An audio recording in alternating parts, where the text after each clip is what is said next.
जय श्री कृष्ण. तर आपला दुसरा अध्याय सुरू आहे. कदाचित 6वा 7वा आजचं सत्र असणार. सांख्ययोग. मागच्या वेळेस धुरंधर श्लोक 16वा. न असतो विद्यते भाव न अभावो विद्यते सतः. त्याचं निरूपण झालं होतं. आज 17व्या श्लोकापासून सुरू करू. अविनाशी तु तद्विद्धि येन सर्वमिदं ततम. नाश रहित तो उसको जान. हिंदीत वाचून दाखवतोय. जिससे यह संपूर्ण जगत दृश्य वर्ग व्याप्त है. इस अविनाशी का विनाश करने में कोई भी समर्थ नहीं. न कश्चित कर्तुम अर्हसि. कितीही प्रयत्न केले कोणीही तरी शक्य नाही. जे अर्जुनाला दुविधा झाली की मी हे माझ्या आजोबांना, माझ्या गुरूंना, माझ्या सासऱ्यांना, माझ्या साळ्याला, माझ्या मामाला सगळ्यांचा वध करेल, समोर होईल माझ्याच्याने. हे श्रीकृष्ण समजावून सांगतात. जसं मी ध्यानात म्हटलं, सहज आहो, आपण सहज आहो, जन्मापासून सहज आहे. जन्म कसा झाला माहित नाही, अनायास झाला. आपल्याला जन्म नाही आठवत, पण झाला. अस्तित्व आहे तर जन्म झाला, म्हणजे सहजतेने झाला. आपल्यासाठी लहानाचं मोठं झालं, मोठ्याचं जीवन सुरू आहे. नुसतं वरवरचा विचार केला तरी सहजतेने सुरू आहे. होऊन राहिलाय, लोक करून राहिले, मदत मिळते आहे, काम दिवस पुढे ढकलतो आहे. गांभीर्याने विचार केला तर खूपच सहजतेने होत आहे. कारण तो सोबत आहे, म्हणजे करणारा आहे, जो ज्याच्या शक्तीच्या भरोशावर सगळं होते आहे. जसं महाभारतात प्रसिद्ध आहे, अर्जुनाने युद्ध जिंकलं, पण त्याच्यासोबत त्याचा सारथी होता, पार्थचा सारथी होता, पार्थ सारथी. त्याचा रथ टिकून तर राहिला, पण त्या रथावर हनुमानजी विराजमान होते आणि सगळं धरून ठेवला होता रथ. तहस बहस झालेला रथ पूर्ण वेळ धरून ठेवला होता आपल्या संकल्पशक्तीने. समोर सतत त्याच्या रथाच्या तेजो वलय दिसायचं. तिथल्या साक्षी लोकांनी सांगितलं होतं की काहीतरी याच्या रथासमोर महाभारतात उल्लेख येतो की याच्या रथासमोर कोणतं तरी तेज असं समोर तेजाचं दिसायचा. काय होतं म्हणजे म्हणजे तेज आभा दिसायची समोर, जसं टॉर्च, फ्लॅशलाईट. चला तर समोर समोर समोर प्रकाश जातो. ती वस्तू नसते प्रकाश, पण दिसतो समोर. असं काहीतरी दिसायचं 18 दिवस त्याच्या. हे मग श्रीकृष्णाने ते रहस्य उलगडले की ते प्रत्यक्ष शिवजी होते. शिवजींचं तेज होतं, रक्षा कवच बनून. इतके सगळे सोबत उपलब्ध होते. तसंच माझ्या जीवनात, तुमच्या जीवनात, आपल्या सगळ्यांच्या जीवनात सहजतेने जीवन होत आहे. तर अज जो आहे, सहज जो आहे तो अज आहे, अजन्म आहे, जन्मरहित, मृत्यूरहित आहे. आत्मरूपाने मी बनून जो बसला आहे, तर त्याचा विनाश करणं शक्यच नाही. अविनाशी तू तद्विद्धि. नाश, नष्ट होणं, विनाश, संपूर्णपणे नष्ट होणं, विशेष प्रकारे विशिष्ट नाश होणं. विनाश झाला म्हणजे सर्वनाश झाला, पण अविनाश कधीच शक्य नाही. असं अविनाश तू, तर तद, त्याला, विद्धी, समज, जाणून घे, त्याला तू अविनाशी असं समज. हे श्रीकृष्ण अर्जुनाला म्हणतो. येन सर्वम इदम ततम. येन, ज्याने, तो अविनाशी आहे, ज्याने हे सगळं, सर्व, इदम म्हणजे इथे, समजून घेण्यासारखा, नीट व्यवस्थित समजून घेण्यासारखा श्लोक आहे. इदम सर्वम, इथे सगळं. इथे म्हणजे इथे जे काही या सृष्टीमध्ये आजूबाजूला जे काही दिसत आहे ते. इदम सर्वम ततम. इथे जे काही आहे, समोर, मागे, वर, खाली, आत, बाहेर, ते सगळंच्या सगळं त्या अविनाशीनी, त्या आत्म्याने व्याप्त आहे. हे थीम सतत येतं भगवद्गीतेत. एव्हरी अदर श्लोक मध्ये याचा उल्लेख येतो, याची आठवण करून दिला जाते की बघ शेवटी आत्माचा आहे बरं, शेवटी सगळं आणि तो अविनाशी आहे, शेवटी नुकसान काही नाही आहे, शेवटी विनाश नाही आहे. मी स्वतःची आयडेंटिटी कशा सोबत करतो यांनी ठरते नुकसान झालं की फायदा झाला. नुकसानातही फायदा आणि फायद्यातही नुकसान आहे. सुख येते, कुठलंही सुख आलं आयुष्यात आजपर्यंत आलेलं कोणतंही सुख, छोटं सुख मोठं सुख, महत्वाची गोष्ट समजण्यासारखी. आठवण आपल्या जीवनातले सगळे सुख ते जाताना काय देऊन गेलं ना. कोणी आपल्या घरी अतिथी आला, खूप स्वागत केला, खूप त्यांच्यासोबत वेळ घालवला, भेट दिली, प्रेझेंट दिली, गिफ्ट दिली, आणि जाताना मात्र त्यांनी खूप खराब, घर खराब तोडताड करून ठेवला, चोरी करून नेली, खूप दुःख, खूप शिव्या शाप दिले, सगळं बिघडून ठेवलं, घर गेलं. तर अरे असं कसं आहे, इतका वेळ घालवला, इतका आनंद झाला, सोबत आपण घालवला, आणि हे काय झालं, मी तर काहीच केलं नाही, why are you doing this to me? असा कसा अतिथी आहे? असा या अतिथीचं नाव सुख आहे.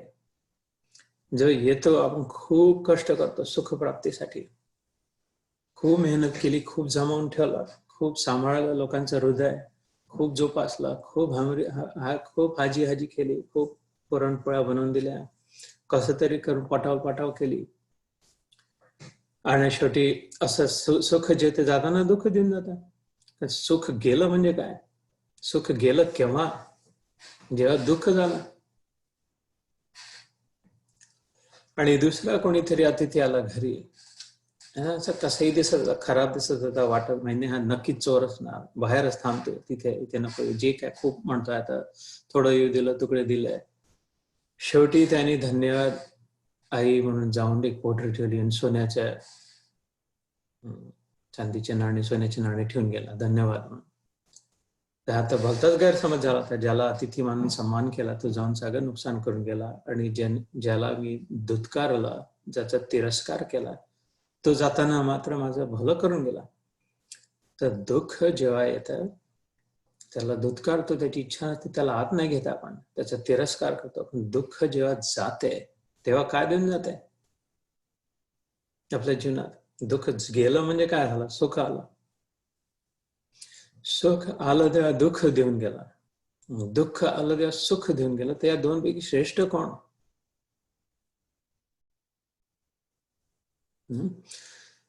तर विचार करण्यासारखे, अविनाशी तू तद्विद्धी येन सर्वमिदं ततं. सगळी सृष्टी इथे जे काही आहे संपूर्ण त्या अविनाशीनी कव्हर्ड आहे. केन उपनिषद मध्ये, ईश उपनिषद मध्ये, केन उपनिषद मध्ये, दोन्ही उपनिषदांमध्ये याच्यात खूप फरक आहे म्हटलेला आहे. ईश उपनिषदाचा तर पहिलाच श्लोक आहे, ईशावास इदम सर्वम. ऐकला असेल, वाचला असेल, तेन त्यक्तेन भुंजितः. इथे जे काय ईश, याच्या आधी 2 वेळा व्याख्या झाली आहे. शास्ता जो आहे तो श, आणि मंगलकारी जो आहे तो ई. ईश जो मंगलकारी आणि शासन करण्याचे सामर्थ्य असणारा ईश्वर, त्यांमध्ये सगळ्यात श्रेष्ठ जो तो वर, ईश्वर. ईशावास्य इदम सर्वम. इथे जे काय आहे इदम सर्वम त्या ईशला बिलॉंग होतं, त्याचं आहे ते सगळं. थोड्या वेळासाठी दिलं आहे, गहाण आपल्याला काय त्याची केअर घेण्याचं, केअरटेकर. माळी येतो गार्डनिंग साठी आपल्या, आणि सगळे फुलं, चांगले फुलं, सगळेच फुलं तोडून स्वतः नेले जातात, आणि सगळे फळं, सगळे आंबे, सगळे पेरू, सगळे लिंब रोज आला माळी आणि तोडून स्वतः नेले जातात ना. त्याच्यात ते नुसतं बगीच्याच्या रक्षणासाठी ठेवलंय. चौकीदार आला रात्री आणि येऊन घरात जाऊन जे पाहिजे ते केलं, जे खाल्लं, जिथे झोपला, जिथलं पैसा अदला घेऊन गेला, तर नाही, फक्त त्याला तिथल्या सांभाळ करण्यासाठी ठेवलं होतं. हे तर कुत्र्यालाही समस्या आहे, घरी पाळतात त्या. ते इथे आपण मात्र आलो आणि आपलं समजून बसलो, हे सगळं माझं आहे, हे माझा पुत्र, माझी मुलगी, माझं घर, माझी स्टेट, माझी प्रॉपर्टी, माझी नोकरी, माझं शरीर, या सगळ्यामधून इथं महाचोरी झाली. एक व्रत मागे मी सांगितलं 3 याच्या, अस्तेय नावाचं एक व्रत आहे, महाव्रतच म्हणजे. अस्तेय म्हणजे चोरी न करणं. चोरी नुसती वस्तूंची नाही, चोरी विचारांची चोरी, अन्य प्रकारांची चोरी होऊ शकते. तर हे अस्तेय व्रत नाही झालं मग.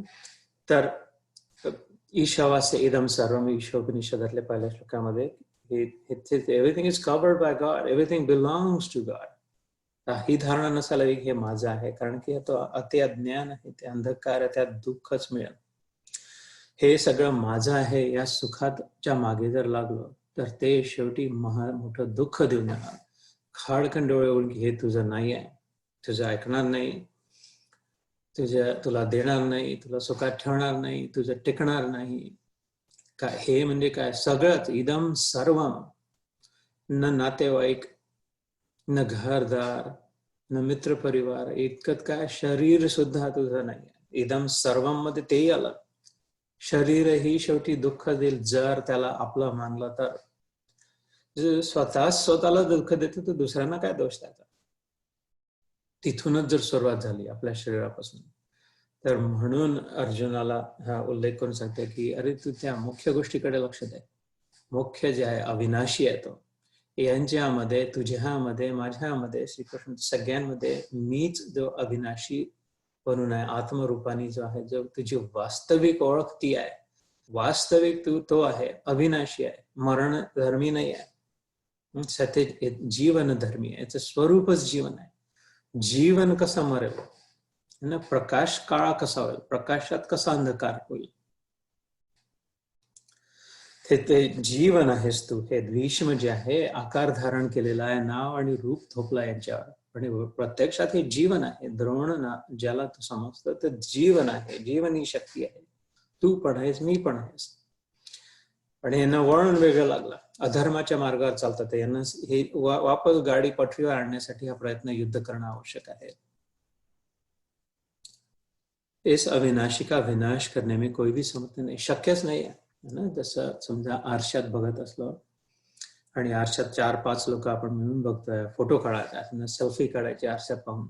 कधी कधी लोक करतात, 4 लोक आरशात पाहून आणि मग इकडे 4 आणि तिकडे 4 आणि मग अशी सेल्फी काढून. त्या आरशात जे 4 दिसून राहिले, 5 दिसून राहिले, ते एकमेकाशी भांडू शकतात का? आरशातले आरशात जे दिसून राहिले आहेत, एक मिनिट,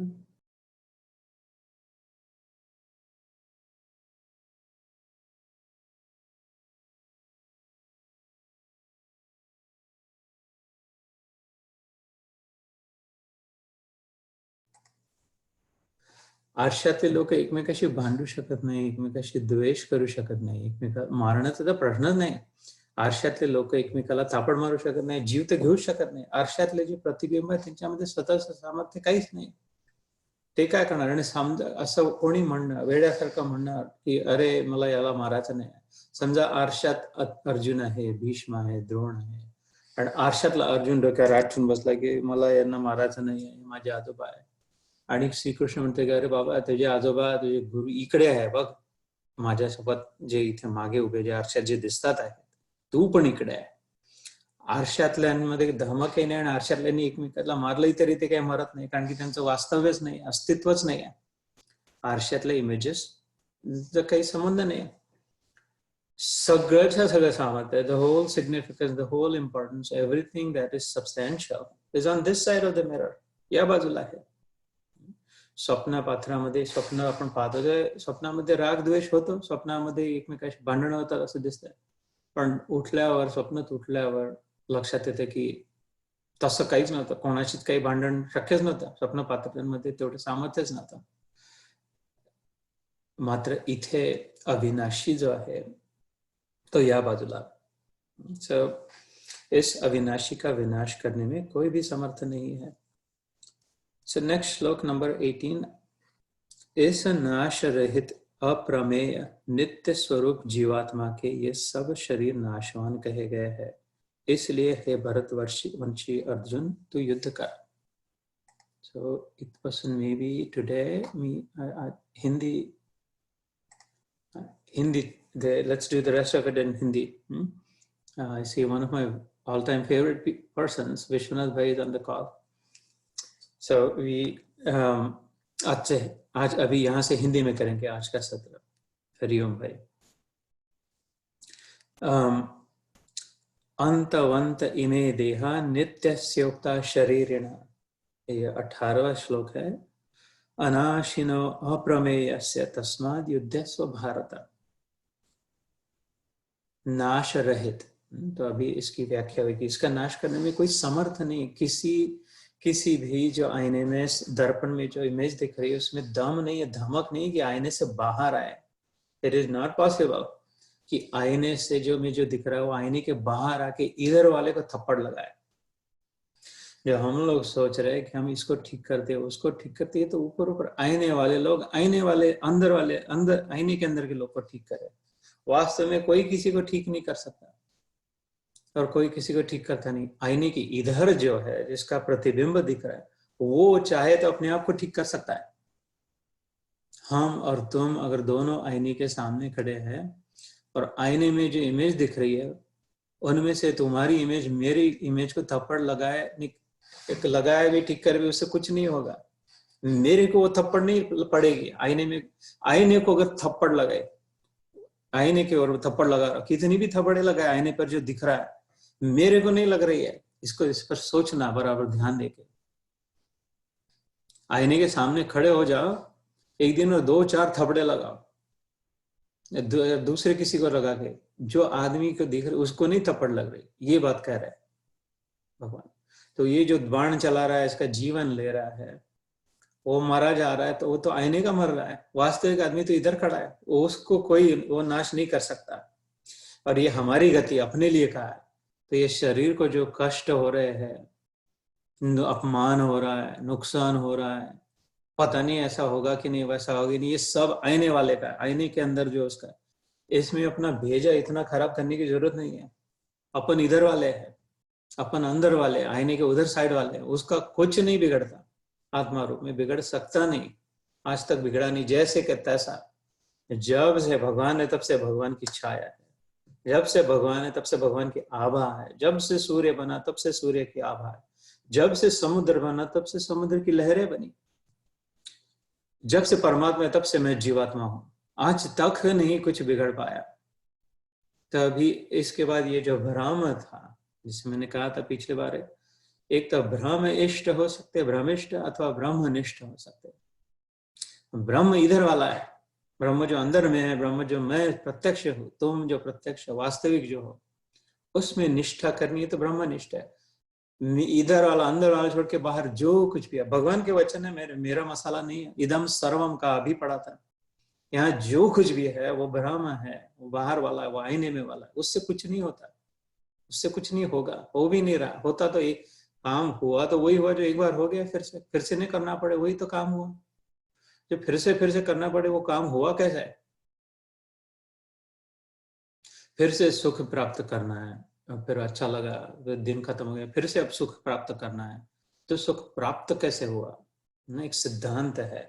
राम सुखदास जी महाराज करके गीता प्रेस गोरखपुर के प्रमुख संत थे, बहुत बहुत धुरंधर, अत्यंत सुपेरियर, हाई ग्रेड, हाईएस्ट क्वालिटी संत।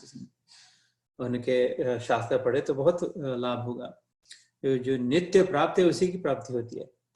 प्राप्त जो हम सोचते प्राप्त किया, प्राप्त हुआ, पैसा प्राप्त हुआ, नौकरी प्राप्त हुई, शरीर सौष्ठव प्राप्त हुआ, तबीयत प्राप्त हुई, वो तो पहले प्राप्त नहीं थी, तो अभी जो प्राप्त लग रही वो भी प्राप्त नहीं हुई, वो रहेगी नहीं। जो पहले से प्राप्त है वही प्राप्त होगा। जो इनहेरिटेड है, गिफ्टेड है पहले से जीव, प्राप्त वही प्राप्त होगा। जो प्राप्त है वो अब प्राप्ति में ही बदल रहा है। शरीर प्राप्त हुआ, शरीर उधर जा रहा है। सुख प्राप्त हुआ, सुख भी बह जा रहा है, इसीलिए फिर से करना पड़ा है। पैसा कमाया, पैसा खत्म हो गया, फिर इसलिए फिर से पैसा करना। मान मिला, एक बार मिल गया मान तो टिका, परमानेंट नहीं रहेगा। फिर तो दूसरे अगर हो गए पर, तो फिर से मान प्राप्ति की लालसा क्यों हो?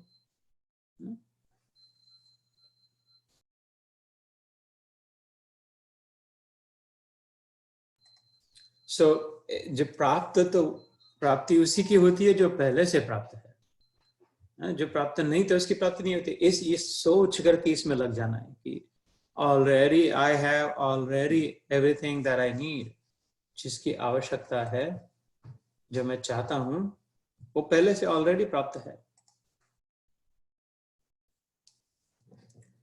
इस नाश रहित है, अप्राप्त नहीं होगा। अप्रमेय. प्रमेय म्हणजे सिद्धांत. जे प्रूफ ज्याला म्हणतो मराठीत जेव्हा गणित शिकायचं शाळेत तेव्हा प्रूव्ह करावं लागायचं. सिद्ध करणं, दाखव, हे सिद्ध करून दाखव, त्याला प्रमेय म्हणतो. थेरम इंग्लिशमध्ये ज्याला थेरम म्हणायचं शाळेत. अप्रमेय, something that cannot be proven. हे सिद्ध नाही करू शकत. हा आत्मा जो आहे हा दाखवू नाही शकत, कारण हा वस्तू नाही आहे, मॅटर नाही आहे, स्पिरिट आहे, वस्तू नाही आहे. त्याच्या मागचं सार आहे, एसेन्स आहे, तर ते अप्रमेय पण आहे ना. व्हायरस नावाचा प्राणी नाही आहे, प्रोटीन आहे नुसतं, त्याला जीव नाही आहे. कोरोना व्हायरस कुठला काही प्राणी किंवा किडा नाही आहे, दिसतही नाही, हातात नाही धरू शकत, भिंगाखाली नाही पाहू शकत, वास नाही घेऊ शकत, पण आहे ना. भूक नावाची वस्तू नसते, पण अनुभव होतो, लागते ना.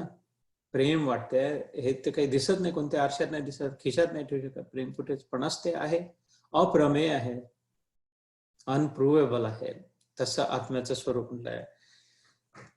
अप्रमेय नित्य स्वरूप जीवात्मा, नित्य सतत असलेला, निरंतर असलेला, यात अंतर नाही, गॅप नाही आहे, सतत आहे. अस्तित्व, अस्ति, असणं, अस्ति म्हणजे काय, असणं, अस्थि नाही,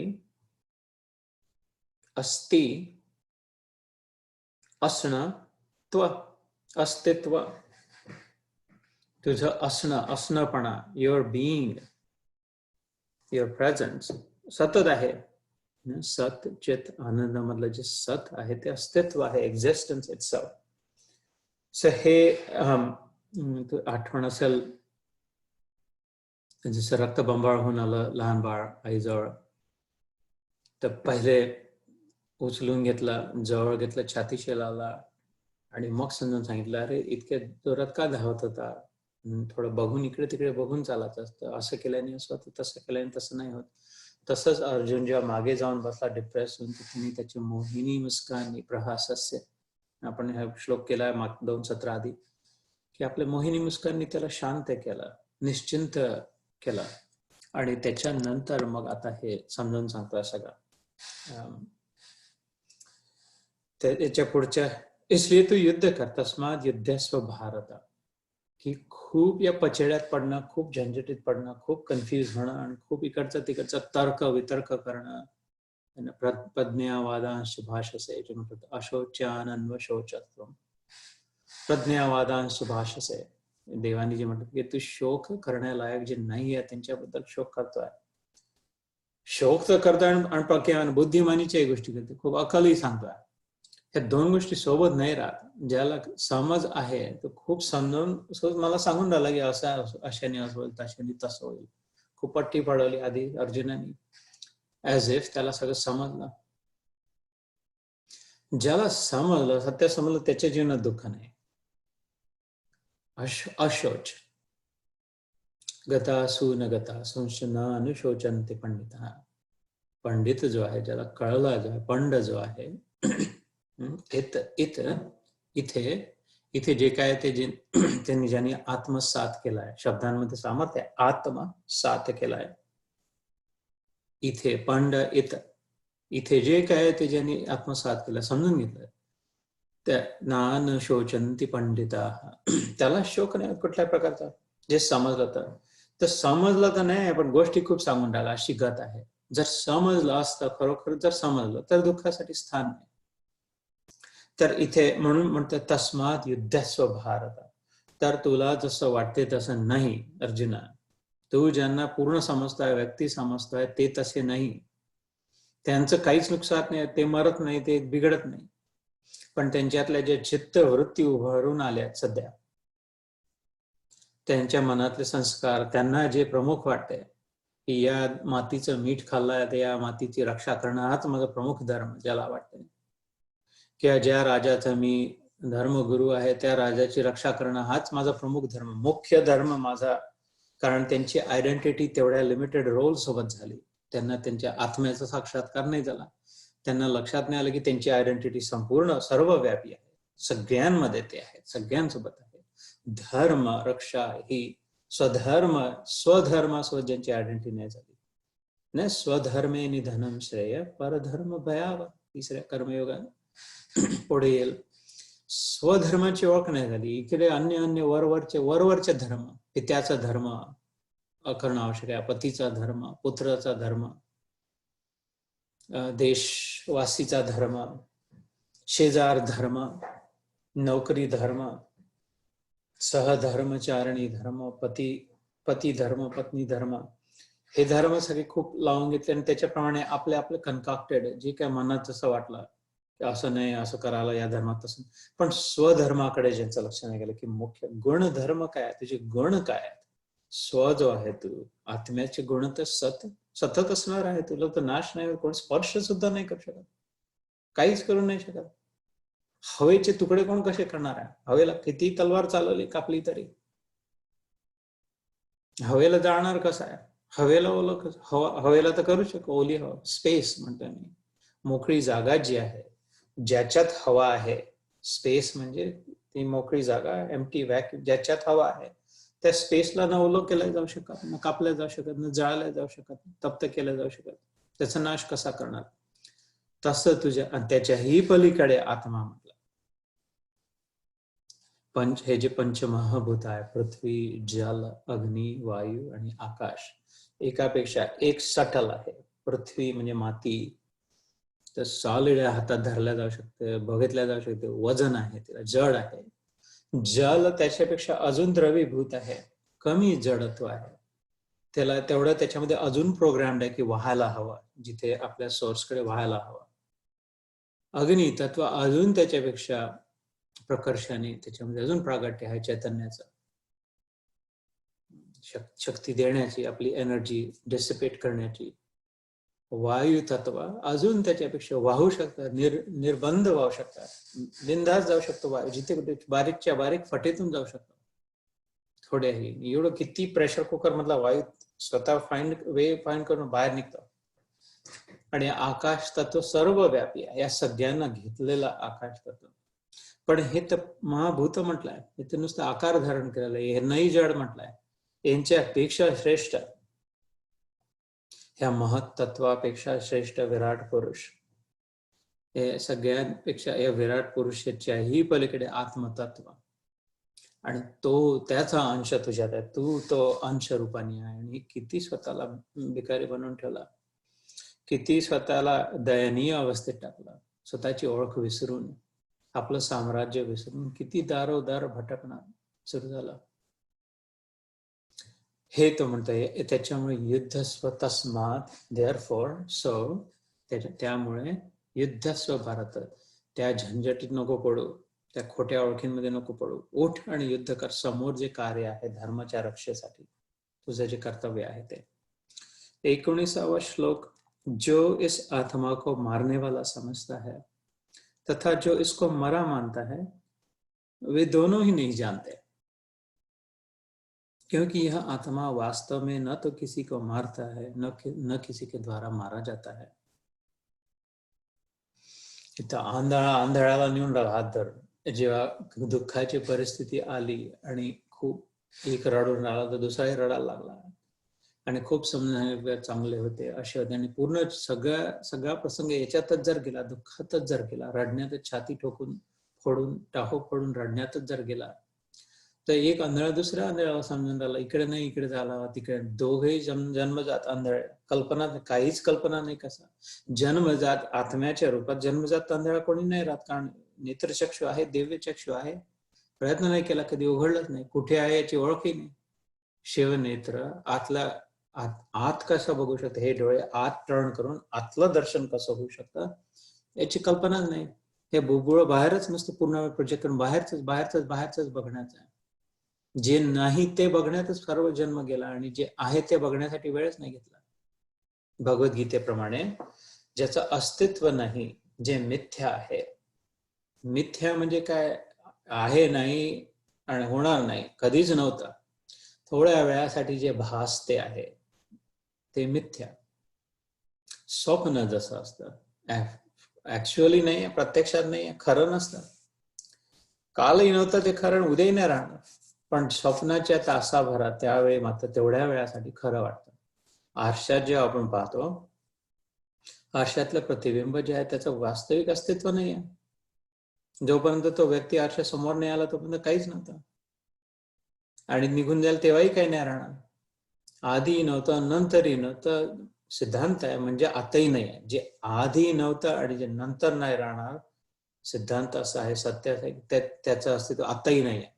आता ते फक्त प्रगट झालं आहे, मिथ्य आहे, थोड्या वेळासाठी वाटते आहे, असल्यासारखं वाटते आहे. जसं मृगजळ प्रत्यक्ष ऍक्च्युअल जळ नाही आहे, जल नाही आहे, आणि जे नाही आहे त्यांनी काम नाही होणार. जे सुख प्राप्ती, आनंद प्राप्तीचा जो प्रयत्न आहे, ते जे नाही आहे त्यांनी नाही होणार, जे आहे त्यांनीच होईल. जे आहे आत्मा जो आहे वास्तविक, आत जर जाऊन पाहिलं तर त्या आत्म्याचं स्वरूपच आनंद आहे. बाहेरच्या वस्तू खाऊन गोड नाही वाटणार. साखर गोडच गोड आहे. साखर कशात टाकली तेव्हा ते गोड झालं. पण ते स्वतःच जर साखर असेल तर तिला दुसऱ्या वस्तू खाण्याची आवश्यकता नाही गोडव्याचा अनुभव करण्यासाठी. तर जे म्हणतं की जो या श्लोकात म्हटलं 19व्या श्लोकात, की जो म्हणतो की अरे हा मेला, यांनी याला मारला, हा असा होता, यांनी याला मारला, हा मारणार आहे, हा मेला आहे, हे दोघही जो मेलेला समजतो आणि जो मेला आहे, मारला आहे सांगतो, या दोघांनाही कळलं नाही, सत्याचा अनुभवच नाही. एकदम बंदच्या बंद आहे डब्बा, आत काय काहीच माहित नाही. रहस्य समजा पेटी बंद असली आणि पेटीत काय नुसतं गॅसिंग सुरू आहे, नसतं काहीच कल्पना नाही आहे, कल्पनातीत आहे त्या पेटीत बंद. कल्पना नाही केला जाऊ शकत. आत्ताच ऐकला शब्द अप्रमेय, unprovable. This cannot be illustrated. There is no way to demonstrate this. असं असलं त्याची कल्पनातीतची कल्पना नाही केला जाऊ शकत, अनुभव केला जाऊ शकतो. आणि प्रयत्न केला तर अनुभव केला जाऊ शकतो, कारण त्याचं अस्तित्व आहे. So a blind man leading another blind man, अशी अवस्था आहे जेव्हा एक दुःखी होतो आणि त्याच्या दुःखात दुसरा सहानुभूतीने तोही दुःखी होतो. एक रडायला लागतो, त्याचा दुसरा, तिसरा, पूर्ण गाव रडायला लागते. हे पूर्ण गाव आंधळ्यांनी भरलेलं आहे. तर त्यांच्यासाठी त्यांच्यामध्ये पूर्ण रडल्या तर नको, ज्याला त्यांच्यासोबत राहावं लागेल, त्यांच्यासोबत रडावं लागेल. पण ही आपली जाणीव नको, आपला दिवा नको विजू द्यायला जाणीवेचा. त्याच्यामुळे युद्ध कर तू. हे ठीक आहे, तुला वाटतंय मारतोय तू, हे मरणार आहे, पण मी तुला सांगतो आहे, कृष्ण म्हणतो की मरतही नाही आणि मरणारही नाही, तू मारत नाही, तुला वाटलंही तरी तू नाही मरणार आहे ना, कारण की तूही आत्मा आणि तेही आत्मा आहे. आणि मग प्रसिद्ध श्लोक, जेव्हा मृत्यू होतो कोणा शरीराचा आणि जेव्हा पंडित येतात आणि अग्निसंस्कार करतात, त्यावेळी म्हटल्या जाणार, न जायते म्रियते वा कदाचित, नायं भूत्वा भविता वा न भूया, अजो नित्य शाश्वतो अयं पुराणो, न हन्यते हन्यमाने शरीरे. अत्यंत प्रसिद्ध श्लोक, अत्यंत महत्वपूर्ण श्लोक, अत्यंत प्रभावशाली श्लोक. न जायते म्रियते वा कदाचित. हा माझ्या तुमच्याबद्दलचा, आपल्याबद्दलचं हे फायनल श्रीकृष्ण सुंदर वर्णन एका श्लोकात करतो आहे. मी आहे कसा, तू आहे कसा, तू आहे कशी, आपण सगळे कसे आहोत, ऍक्च्युअल वास्तविक स्वरूप काय आहे, याचं वर्णन या श्लोकात श्रीकृष्णाच्या शब्दांमध्ये परमात्मा आपल्या जीवात्म्याचं वर्णन करतो आहे.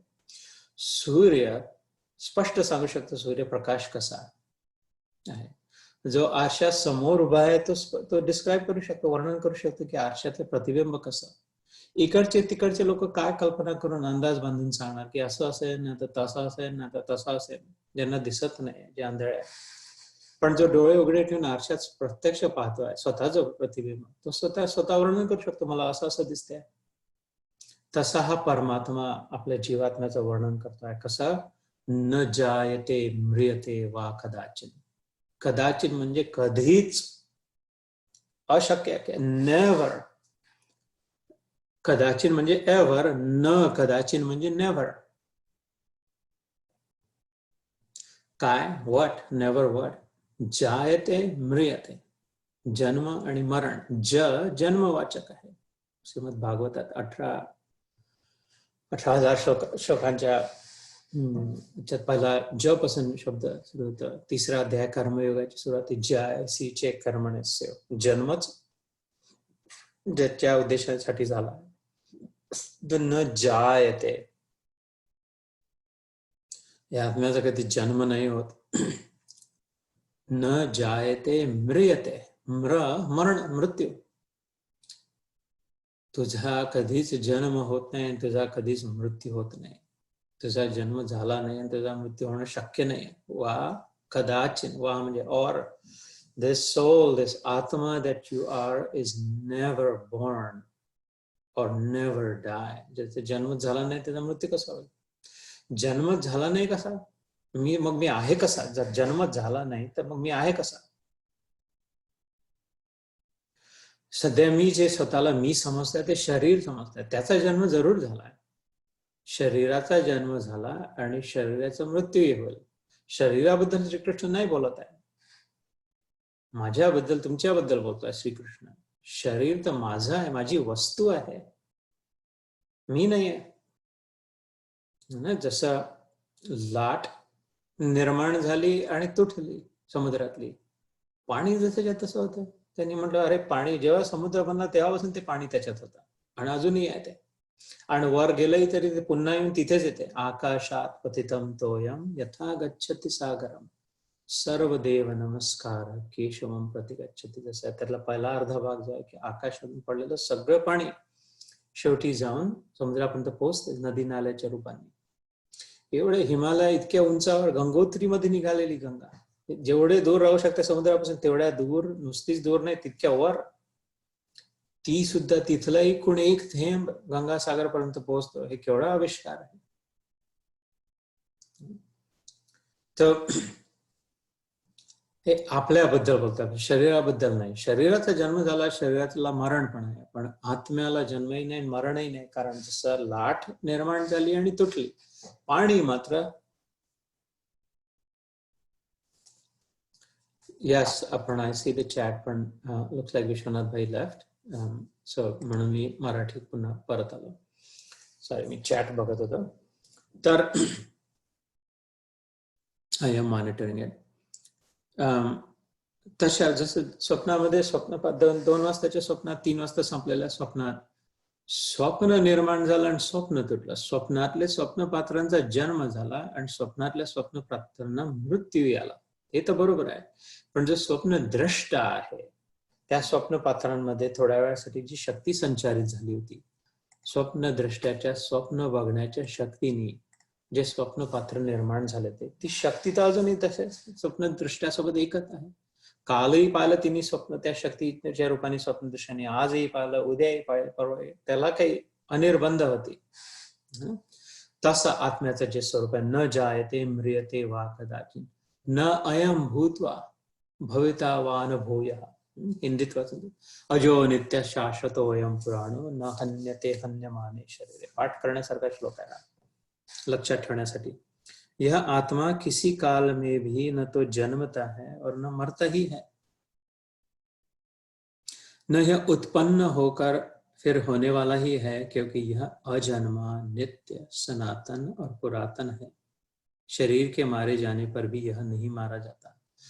ज्यांच्या घरी मृत्यू झालाय, ज्यांच्या घरी कोणी मोठे, कोणी वारलंय, कोणी लहान वारलंय, कोणी आप्तजन वारलंय, कोणाचा कोणी घनिष्ठ मित्र निधन पावलं, ते सगळे शरीर नष्ट झाले, शरीरासोबत जोडलेले तात्पुरते नाते नष्ट झाले. तर ते त्याच्याच प्रमाणे ते दुःखही, त्याची आश्चर्य, ते दुःखही तात्पुरतं आहे. असं शक्य नाही आजपर्यंत बघण्यात नाही की ज्यावेळी मृत्यू झाल्यानंतर जितकं ज्याला दुःख झालं होतं, वर्षानुवर्षानंतर तितक्याच इंटेन्सिटीने त्यांना दुःख आहे असं नाही दिसायला. कोणी आजपर्यंत मी नाही पाहिलं.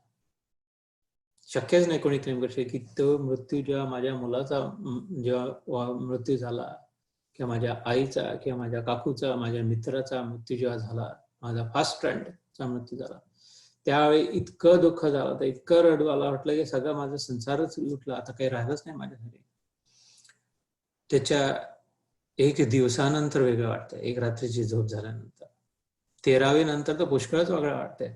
लाडू पेढे अक्षरशः प्रत्यक्ष वाटण्यानुसार 1 महिन्यानंतर, 40 दिवसानंतर लग्न करू शकतो म्हणतात. वर्षभराच्या आत लग्न करा घरात. करायचं असेल तर. त्याच्यानंतर तर लग्न झालं, मूलबाळ झालं, त्याच्या विस्मृती व्हायला लागली. इतकं दुःख नाही होत. 10 वर्ष श्राद्ध केले 1 वर्षानंतर, तर पिंडदान केलं, ब्राह्मण भोजन केलं, गमती जमती झाल्या, गोड भोजन झालं सगळं. 10 वर्षानंतर 15 वर्षानंतर तितकं नाही, कुठल्या घडे राहिलं ते दुःख, आठवण मात्र राहिली. एक प्रत्येक क्षण सोबत ते दुःख. कारण की ज्याला मेलेला मानतो तेच नाशवान होतं, त्याच्यासोबत जे जोडलेलं सुखही नाशवान आहे, त्याच्यासोबत जोडलेलं दुःखही नाशवान आहे.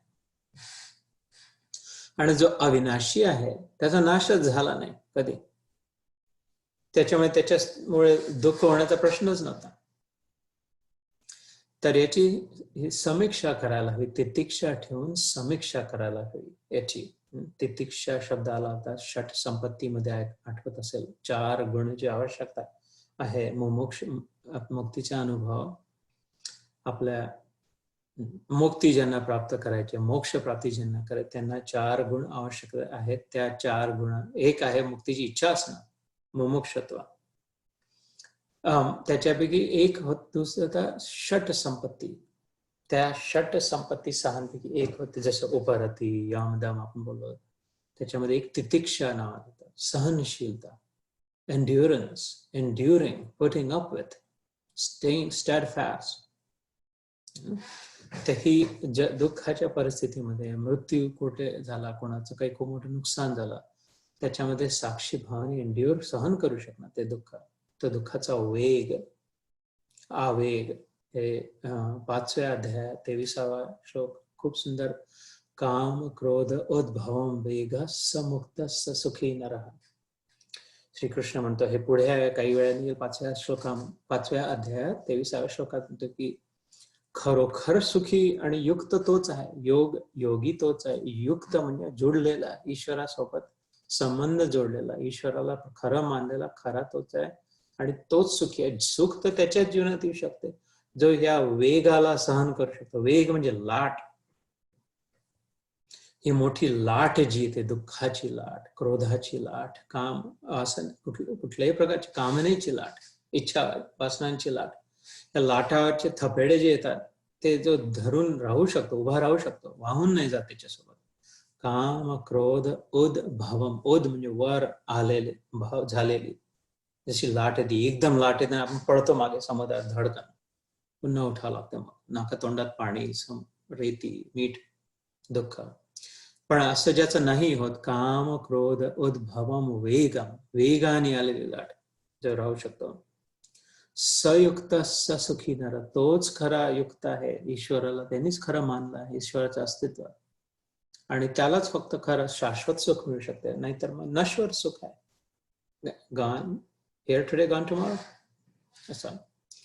इथे जे म्हटलं, न जायते म्रियते वा कदाचिन, हे तर आपण बोललो, कधीच जन्म मृत्यू नाही, आत्मा सतत अस्तित्व आहे. कारण आत्मा स्वप्नाच्या आधी आहे ना, जसं स्वप्न पात्र 2 वाजता स्वप्न सुरू झालं, त्याच्या आधी आले कुठून ते लोक, स्वप्नातला कचरापट्टी.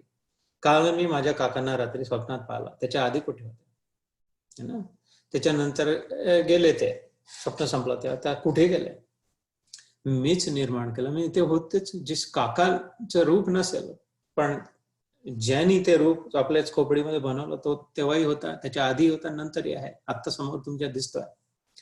म्हणून त्याचा जन्मही नाही, मृत्यूही नाही. न अयम भूत्वा, न म्हणजे नॉट, नाही, अयम म्हणजे याचा, भूत्वा म्हणजे होणं, भूत होणं म्हणजे आकार धारण करणं. असं काही नाही की हा काहीतरी आता झाला, आधी नव्हता, आता हा झाला निर्माण. न अयम भूत्वा भविता न भूय, कधी झाला नाही, आता आहे, झालेला नाही आहे, आणि कधी होणार नाही. काय आकारधारी, ही आतली शक्ती आहे, आत्मशक्ती आहे, निर्मितीची, निर्माण करण्याची शक्ती आहे. होतं जे आपण म्हणतो, जे झालं आहे, दिसतं जे आहे, ते जड आहे, ते आकारधारी जे आहे, जड आहे म्हणजे पदार्थांनी बनलेलं आहे, वस्तूंनी बनलेलं आहे, त्याच्यामध्ये स्वतःच सामर्थ्य नाही आणि त्याचा नाशच होणार. पण त्याला संचरित झालेली, त्यात धरून ठेवलेली जी शक्ती आहे ती आत्मा. न अयम भूत्वा भविता वा न भूय, न भूतो न भविष्यती, जसं म्हणतो आपण, आधीही नाही, नंतरही नाही होणार. भूतकाळात म्हणजे पास्ट मध्येही नाही, फ्युचर मध्येही नाही. अजो का अजो नित्य, मी मगाशी म्हटलं सहज ध्यानामध्ये ज्या म्हटलं अज, हा अजन्म आहे, हा फॉर्म आणि डिफॉर्म नाही होत, हा मेक आणि ब्रेक नाही होत, हा क्रिएट आणि डिस्ट्रक्ट नाही होत, एव्हर एक्झिस्टिंग असतो. It is existing, existence itself. अजो नित्य आहे, सतत आहे, सगळीकडे आहे. निरंतर म्हणजे काय? निरंतर, अंतर नाही आहे याच्यामध्ये, गॅप्स गॅप्स गॅप्स नाही आहे, तुकडे तुकडे नाही आहे की माझ्यात एक आत्म्याचा तुकडा आहे, इथे याच्यात एक आत्म्याचा तुकडा आहे, त्याच्यात एक आत्म्याचा तुकडा आहे, त्याच्यात एक आत्म्याचा तुकडा आहे, अरे कुत्र्यामध्ये एक आत्म्याचा तुकडा आहे, असं नाही आहे. ते तर मग अंतर झालं असतं, गॅप. निरंतर आहे, कंटिन्युअस आहे. जसं मी समजा एखाद्या मोठ्या कॅनव्हास, एखाद्या मोठ्या व्हाईट बोर्ड, ब्लॅक बोर्डवर शाळेत जाऊन समजा एक चित्र काढलं, आणि एक पक्षी काढला, सुंदर मोर काढला, मोराचा पीस काढला, रंगवला, तर तो बोर्ड त्याच्या मागे जो आहे तो कंटिन्युअस आहे पूर्ण वेळ. असं नाही आहे की या पिसात एक बोर्डचा तुकडा आहे, त्या पिसात एक ब्लॅक बोर्डचा तुकडा आहे, ह्या मोराची चोच जी आहे त्याच्यात एक तुकडा आहे, मोराच्या पायात एक बोर्डचा तुकडा आहे. ना ना ना, बोर्ड पहिले होता, बोर्ड सगळीकडे आहे, मोर त्याच्यावर थोपला गेला. मोर आज काढला तो मिटेल, आपण मिटेल किंवा कोणीतरी येऊन मिटवेल, मिटल्या जाईल. त्या बोर्डवर अनेक चित्र, त्या मास्तरनी, त्या मॅडमनी शाळेत अनेक गोष्टी लिहिल्या. एक आली तिने गणित लिहिलं, दुसरी आली तिने इतिहास लिहिला, तिसरी आली तिने कला काही शिकवलं, कोणी संगीत शिकवलं त्या बोर्डवर. निरनिराळे वेगळे, पण तो बोर्ड जसाच्या तसा. टॉकीज मध्ये जातं, थिएटरमध्ये पडद्यावर असं नाही की तो त्या वीरू मध्ये एक पडदा आहे आणि त्या धीरू मध्ये एक पडदा आहे आणि विलन मध्ये दुसरा पडदा. पहिले पडदा सगळीकडे निरंतर आहे, गॅप नाही आहे पडद्यात. त्याच्यावर वर वर थोपलेले जे आहे ते तसा आत्म्याचं स्वरूप आहे. आपल्या सगळ्यांमध्ये छोटे छोटे तुकडे भरलेले नाही आहे. पहिले आत्मा आहे, त्याच्यावर आपण थोड्या वेळासाठी आलेलो, निर्माण झालेले कॅरेक्टर्स आहोत, त्याच्यावर आलेले निर्माण झालं दिसणारे ना, चलचित्रपटासारखे. म्हणून त्याला नित्य म्हटलं आहे. सो आपल्या बाजूला आपलं सर्वव्यापी, सगळीकडे आत्मा, वास्तविक अस्तित्व आत्म्याच आहे. अजो नित्य शाश्वत आहे. शासन करता, जसं जास्त शासन मी म्हटलं ना, ईश्वरच्या वेळेला शासक आहे, शास्ता आहे, शाश्वत आहे, त्याच सामर्थ्य आहे. जसं आपण काल मागच्या सत्राच्या शेवटच्या श्लोकात, न असते विद्यते भाव, न अभावो विद्यते सतः. जो शास्ता आहे, ज्याची शक्ती आहे, ज्याचं सामर्थ्य आहे, जो आत्मा आहे, त्याच सगळीकडे अस्तित्व आहे. सिनेमा सुरू असो चाहे नसो, सिनेमा संपल्यानंतरही पडदा आहे आणि सिनेमा सुरू व्हायच्या आधीही पडदा होता, आणि लॉकडाऊनमुळे टॉकीज बंद झाले तरी पडदा आहे, आणि आता लॉकडाऊन नंतर सिनेमा सुरू होईल तरी पडदा राहील.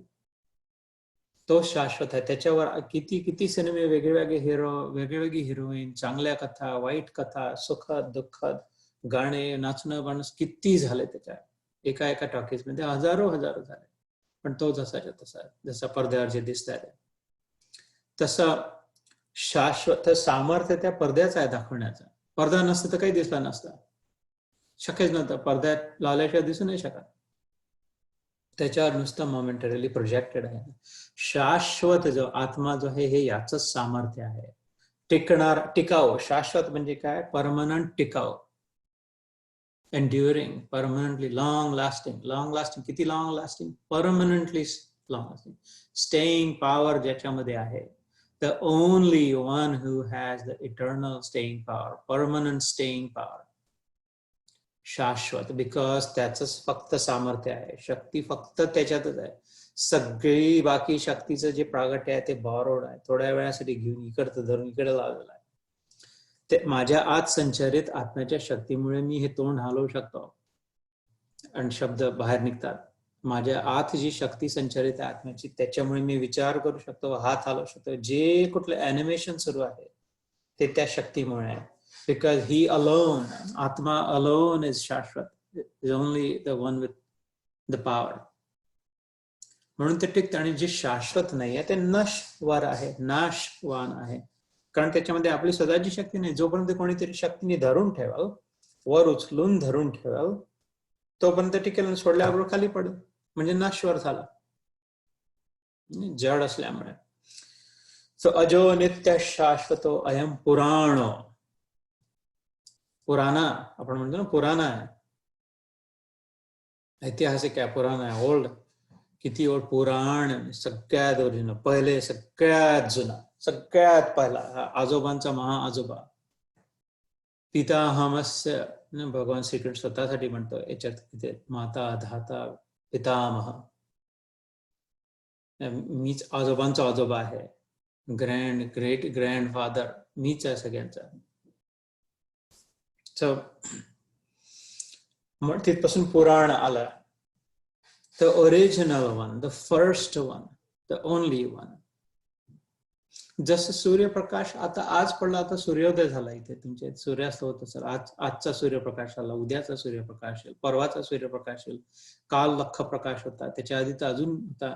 हे प्रकाश दिसणारे आत्ताचे आहे, कालचा आजचा. पण सूर्य तेव्हा त्याच्या आधीचा होता. हा जेव्हा प्रकाश आत्ता आजचा दिवस उजाडला तेव्हा सूर्य आज नाही उजाडला. ते आपल्याला माहित आहे.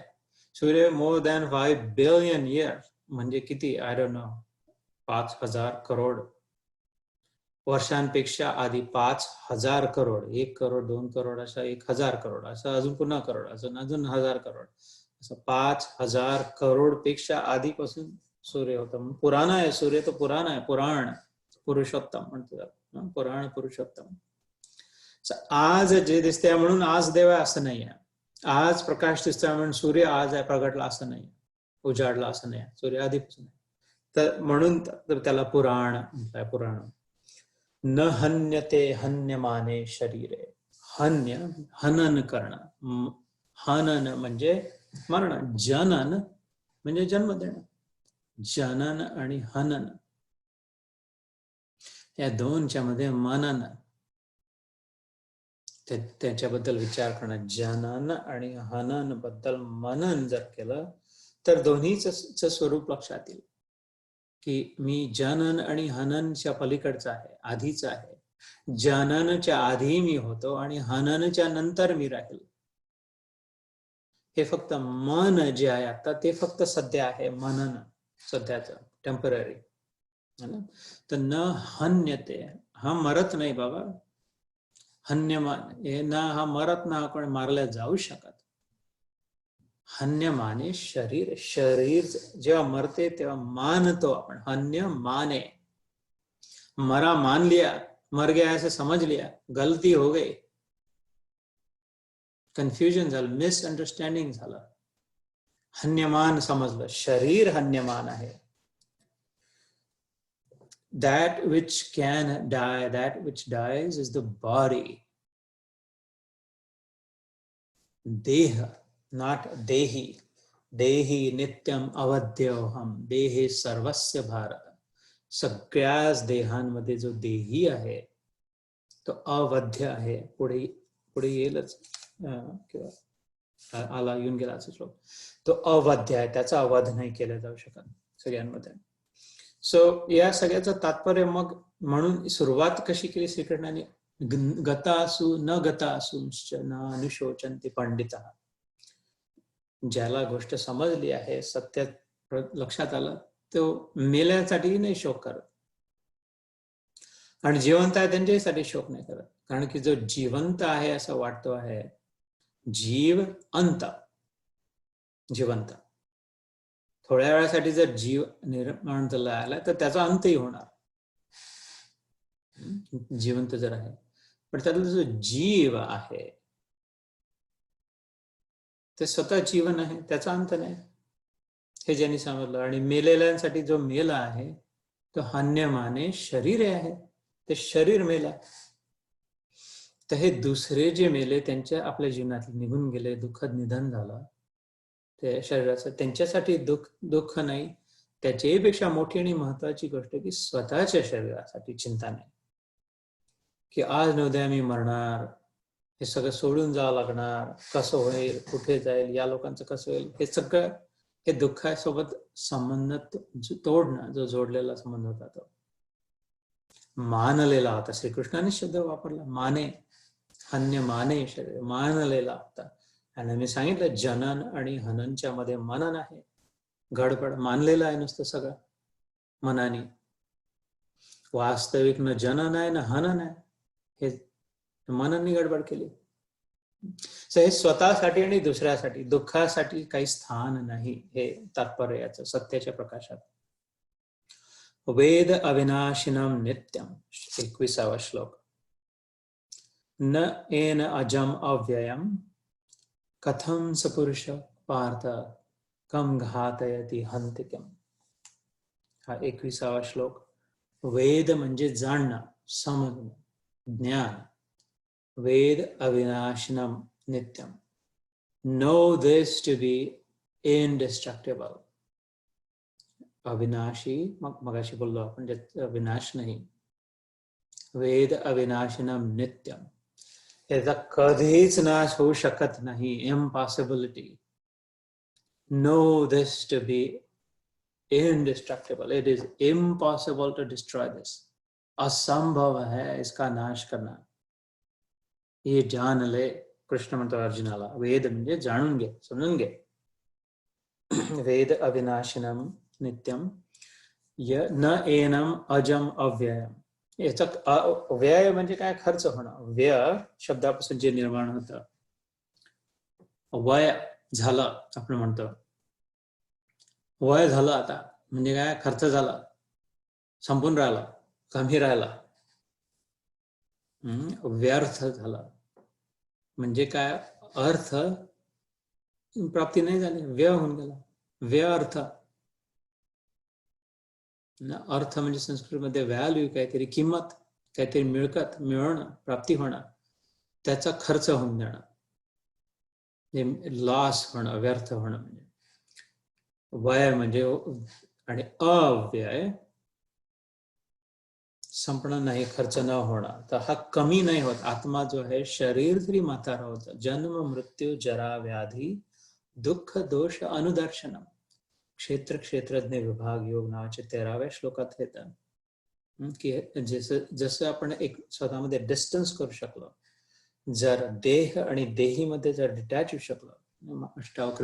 अष्टावक्र संहिता काही 1-1.5 महिन्यापूर्वी केली होती. त्यात अष्टावक्र मुनी पण सीता माताचे वडील जनक राजाला 6व्या श्लोकात अष्टावक्र संहितेतल्या पहिल्या अध्यायातल्या 6व्या श्लोकात म्हणतात की यदि देहम पृथक कृत्य चित्ते विश्राम तिष्ठसी. की अरे तुला मुक्ती करताय, मी तुला आता मुक्तीसाठी युक्ती सांगतो. इथे चुटकी वाजाव आणि तुझी मुक्ती होईल आता. राईट, परमनंट मुक्तीचा अनुभव. यदि देहम पृथक कृत्य, देहाला चिपकलाय की मी देह आहे, मी शरीर आहे, हे जर तू पुरुषार्थाने पृथक केला, वेज गॅप केली, देहामध्ये देहीला वेगळं जर केला, यदि देहम पृथक, अलग समजलं स्वतःला देहापासून, शरीर मी नाही, तर चित्तामध्ये आत्ताच तुला विश्रामचा अनुभव होईल. चित्ते विश्राम तिष्ठसी. इथेच तुला इथे मुक्तीचा अनुभवचा आनंद मिळायला लागेल. देहाला जर तू वेगळं केलं स्वतःपासून, स्वतःला जर देहापासून वेगळं केलं तर तो अव्यय आहे. तो त्याचा जन्म नाही, त्याला मृत्यू नाही. जन्म मृत्यू जरा, तो जर्जरीभूत नाही होत, म्हातारा नाही होत. आत्मा जो आहे तो, त्याला व्याधी नाही होत, डिझीज नाही होत, करोना नाही होत आत्म्याला. शरीराला करोना व्हायरस झाला, कारण करोना व्हायरस त्याच्या आत ऑलरेडी आहे. सगळी सृष्टी त्याच्या आत आहे. तेच करोना व्हायरसचा व्हायरसपणा त्याच्यामुळे आहे. त्याची शक्ती असल्यामुळे त्या प्रोटीन मॉलिक्युल्स मध्ये तो व्हायरस अस्तित्व आहे. आणि लाट समुद्राचं नाही बिघडू शकत. किती मोठी लाट झाली, तिने म्हटलं की मी आता समुद्राचा विनाश करते, मी तसं शक्य नाही. आरशातला प्रतिबिंब कितीही रागात आला, किती आवेशामध्ये आला, म्हणते की मी त्या माणसाच्या आरशाच्या समोर जो उभा आहे त्याचा नाश करतो, नाही करू शकणार. त्याला स्वतःमध्ये सामर्थ्यच नाही आहे. तसंच ज्या स्वतःच्या सामर्थ्याची ओळख होणारा, तर कथम सपुरुष पार्थ कम घातयति हंतिकम. तर अरे बाबा, हे जे मी आता म्हटलं तसं तू म्हणतोय की त्याचा विनाश कोण करू शकणार? त्याचा विनाश कसा शक्य आहे? नाही करत, नाही, अशक्य आहे. तू भीष्माला नाही मारू शकतो. भीष्म नावाचं नाव रूप धारण केलेला जो म्हातारा 300 किती 125-150 वर्षाचा व्यक्ती दिसतोय समोर, त्या शरीराचा तू नाश करशील, कारण ते शरीर सध्या भरकटलं आहे. मन, शरीर, मन अधर्माला धर्म समजत आहे आणि धर्माचा साथ नाही देत आहे. त्याच्यामुळे त्याचा नाश होण्याची वेळ आली, आवश्यक आहे तुला. पण जो वास्तविक भीष्म ज्याला म्हणतो, त्याचा तू घात नाही करू शकत, कोणीच नाही करू, शक्यच नाही करू शकत आहे. प्रत्यक्ष देह नाही त्याचा नाश करू शकत, कारण तो स्वतःच देवच त्याच्या स्वतः स्वरूपामध्ये आहे. समुद्राचा नाश नाही करू शकत स्वतःही, कारण समुद्राचा नाश केल्यानंतर जो उरेल तोही समुद्र आहे. नाशाच्या आधी जो होता तो समुद्र आहे, नाश करताना जे सुरू आहे तो समुद्र आहे, नाश केल्यानंतर जो राहील तोही समुद्र आहे. ओम पूर्णम अधः पूर्णम इदम पूर्णात पूर्णम उदच्यते पूर्णम अस्य पूर्णम आदाय पूर्णम एव अवशिष्यते. तो इतका पूर्ण आहे की ते म्हणून की सगळं काढून टाकता याच्यातून तरी जो उरेल तो पूर्ण आहे. इथे जे आहे, तिथे जे आहे, सगळीकडे जो आहे ते उरेल तिथे ते त्या श्लोकाचं इतका कम्प्लीट असल्यामुळे कम घात आहे. कथमच पुरुष पार्थ, जो पुरुष जो आहे वास्तविक पुरामध्ये जो ईश आहे, या गावात, या शरीरात ज्याचा वास आहे तो पुरुष. स्त्रीचं शरीर आहे, पण स्त्रीच्या शरीरातही पुरुष आहे. स्त्रीचं तर शरीर आहे, पण आत जो आहे तो पुरुषच आहे ना. कथंच पुरुष पार्थ, तर असं नाही की फक्त माणसाच्या ऍक्च्युअल मर्द मधल्याचा घात नाही होऊ शकत, पण स्त्री मधल्याचा घात होऊ शकतो असं नाही. दोन्हीमध्ये तो पुरुषच आहे, कारण हे नुसतं स्त्रीचं पोर आहे, माणसाचं पोर आहे, त्यात जो ईश आहे तो मात्र सेमच आहे, वासुदेव. सगळ्यांमध्ये वास करणारा जो देव तो वासुदेव, सगळ्यांमध्ये ज्याचा निवास आहे तो वासुदेव, तो तर सेम तोच आहे. तर त्याचा घात करण्यामध्ये, हे पृथापुत्र अर्जुन, जो पुरुष इस आत्मा को नाश रहित, नित्य, अजन्मा और अव्यय, जिसका खर्च नहीं हो सकता, जानता है, वह पुरुष कैसे किसको मरवाता है और कैसे किसको मारता है, मग तो या संभ्रमात नाही पडणार, मग ही गडबड नाही होणार, मग हे कन्फ्युजन, मग हा ज्ञान, मग हे दुःख, सगळं दुःख ज्ञानापासून आहे. समजलं नाही, स्पष्ट नाही, जे नाही आहे ते आहे वाटला म्हणून दुःख झाला. पण ज्याला समजलं त्याला दुःख नाही, मग तो याही झंझट भानगडीत नाही पडणार, फक्त धर्मासाठी जीवन मग पुढे जे योग्य आहे, जे बरोबर आहे, जे असायला हवं, जसं असायला हवं, धर्मधारणासाठी जीवन. त्यानंतर है ना, स्वार्थ ज्याचा मिटला, ज्याने स्वची परिचिती झाली, त्याच्या स्वची अर्थप्राप्तीसाठी अभिलाषा, आकांक्षा, पिपासा मिटली. स्वची ज्याची ओळख झाली, त्याच्या ऑलरेडी अर्थप्राप्ती झाली, त्याच्यामुळे मग स्वार्थ नाही राहिला, निस्वार्थ झाला. आणि मग तसाच त्याच्यासारखा प्रसिद्ध श्लोक, वासांसी जीर्णानि यथा विहाय, महाभारत श्रीकृष्ण निरनिराळ्या ठिकाणी नवानि गृह्णाति नरोपराणि तथा शरीराणि विहाय जीर्णानि अन्यानि संयाति नवानि देहि. वासांसी जीर्णानि यथा विहाय. वास वस्त्र संस्कृत भाषेत, जीर्ण जुने होणं, थकून भागून जाणं. आता या शरीराने पुढे काम, धर्माचं काम नाही होऊ शकत. याचं धर्म आता हेच कमी होऊन गेला, धर्माची धारणा नाही करू शकत. हे शरीर जीर्ण झालं. आता हे शरीर फक्त स्वतःसाठी राहू शकते, शरीर रक्षणासाठी, शरीर पोषणासाठी. या शरीराने धर्माचा साठी उपयोग नाही, ते जीर्ण झालं. वासांसी जीर्णानी यथा विहाय, जसं वस्त्र जुने झाले, खूप जुने झाले, आता माझं शरीर म्हणजे लज्जा रक्षण नाही होऊ शकत, फाटून गेलं. कालच मी एक पॅन्ट फेकली, ती फाटून गेली, तिने लज्जा रक्षण नव्हतं होत. मग लज्जा निवारण, लज्जास्पद झालं होतं अशा ठिकाणी फाटली होती पॅन्ट. लज्जास्पद झालं होतं लज्जा निवारणच्या जागी, म्हणून फेकून द्यायला लागली. तर मग दुसरा पैजामा घालून बसलो आहे. तर दुःख नाही काय होत आहे खूप, की असं कसं फेकून द्यावं लागलं, मलाच फेकून द्यावं लागलं, मादीला आवडला नाही मलाच धरून फेकून दिलं ट्रॅश कॅन मध्ये तिने. असं नाही झालं. मी जी घातली होती फाटकी पॅन्ट ती फेकून दिली. आणि इतकं सोपं, इतकं सहज, इतकं सुंदर, इतकं साधं हे जीवन मृत्यू चक्राचं ज्ञान आहे. केवढं कॉम्प्लिकेटेड बनवून घेतलं शरीराला स्वतः समजून. केवढं अतोनात दुःख, सगळं जीवन याच्यासाठी की त्या शरीर रक्षणासाठी, जे तसंही रक्षात नाही आहे, राहणार नाही, कधी शक्यच नाही.